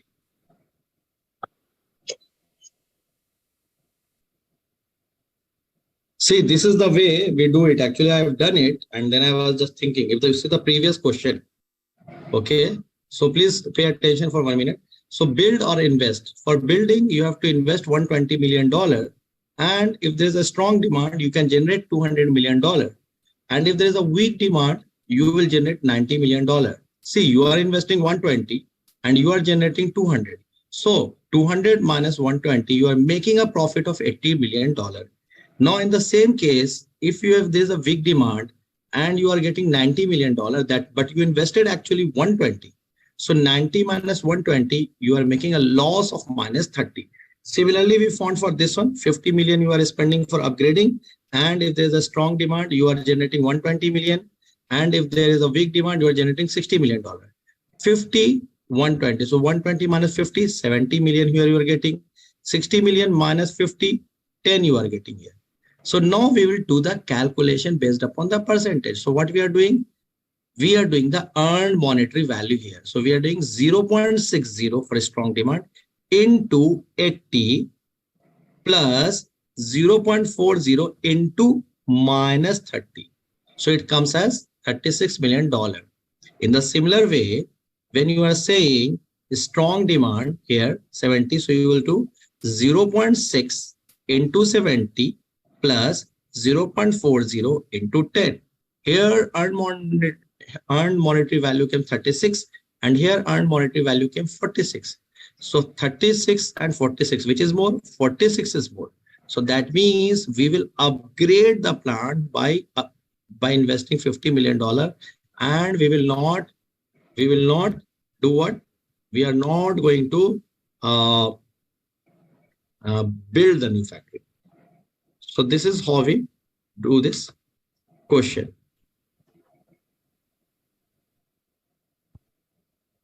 And this particular question also I will show you. So you can just check.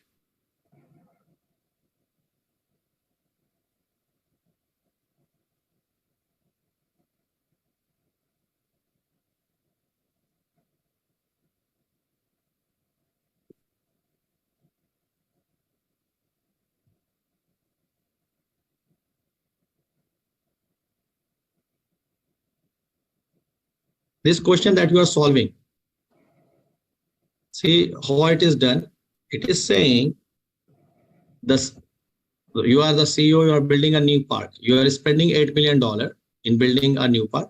Revamping existing plant, you will spend $3 million.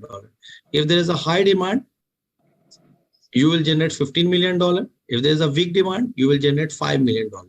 Similarly, so what we are doing, $15 million you are generating by investing 8 million. So you are making a profit 7 million. Similarly, here you are getting 5 million, but you invested 8 million. So you are making a loss -3. Similarly, you found 7 and -1.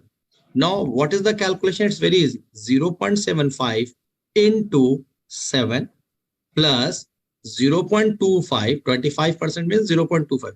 0.25 into -3. Solve it. You will get the earned monetary value as 4.5. Similarly, you revamp an existing park by spending $3 million and you got $10 million here. So yes, sir, 10, I got the same. 7. Then it is correct. For others also, please check. 10 minus 3 is 7. And if there's a weak demand, spelling is wrong, but okay. Weak demand, you are getting $2 million. So 2 minus 3 minus 1. So how you will calculate?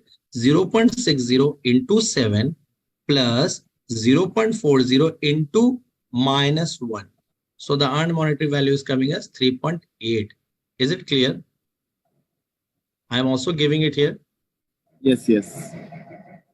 I got the same value, sir. Very good then.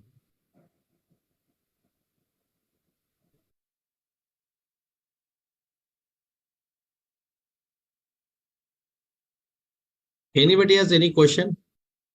Oh, I choose the building of new park. Okay, building a new park, so that answer can come like this. So anybody has any question on this decision tree? Anybody wants to ask? It's okay, sir.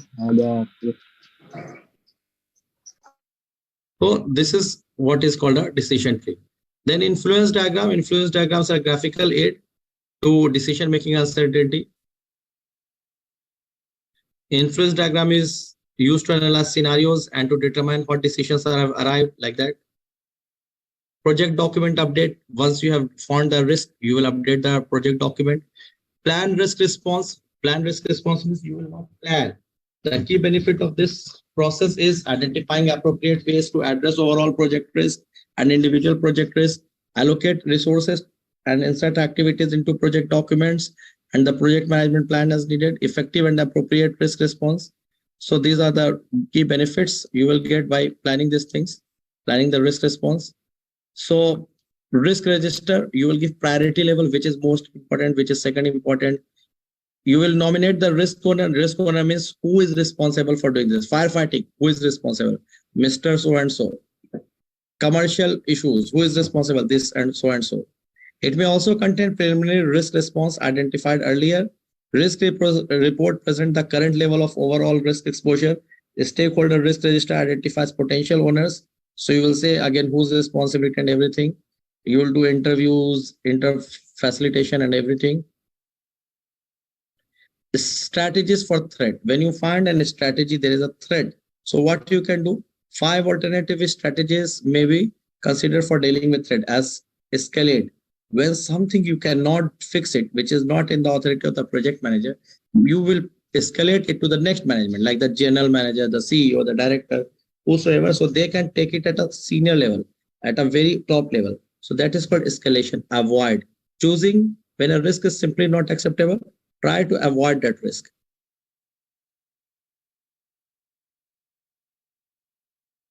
See, what is like example? There is a chance that if somebody will drive very fast on this road, so avoid driving high speed.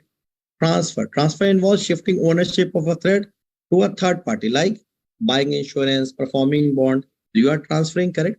Mitigate involves taking action that would reduce the probability of risk happening. So early mitigation where it is not possible to reduce possibility.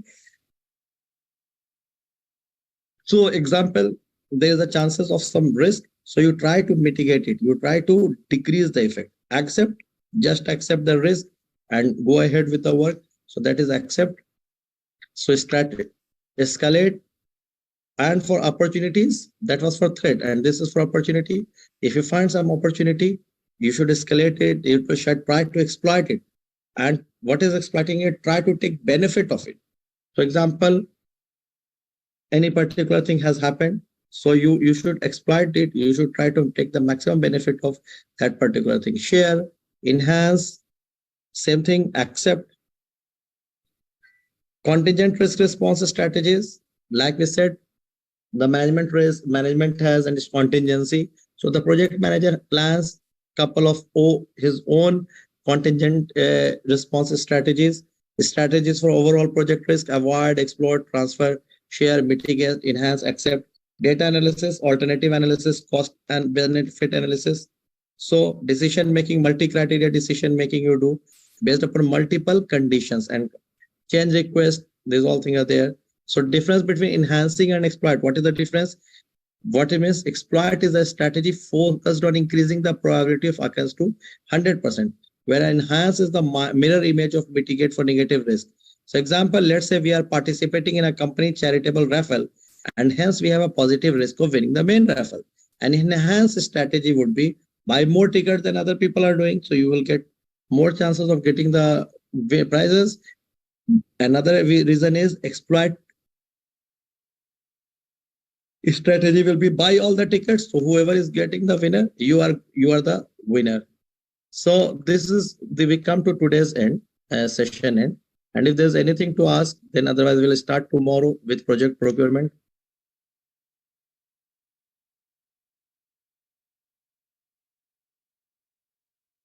Tomorrow we will start project procurement management. Okay. Sure, sir.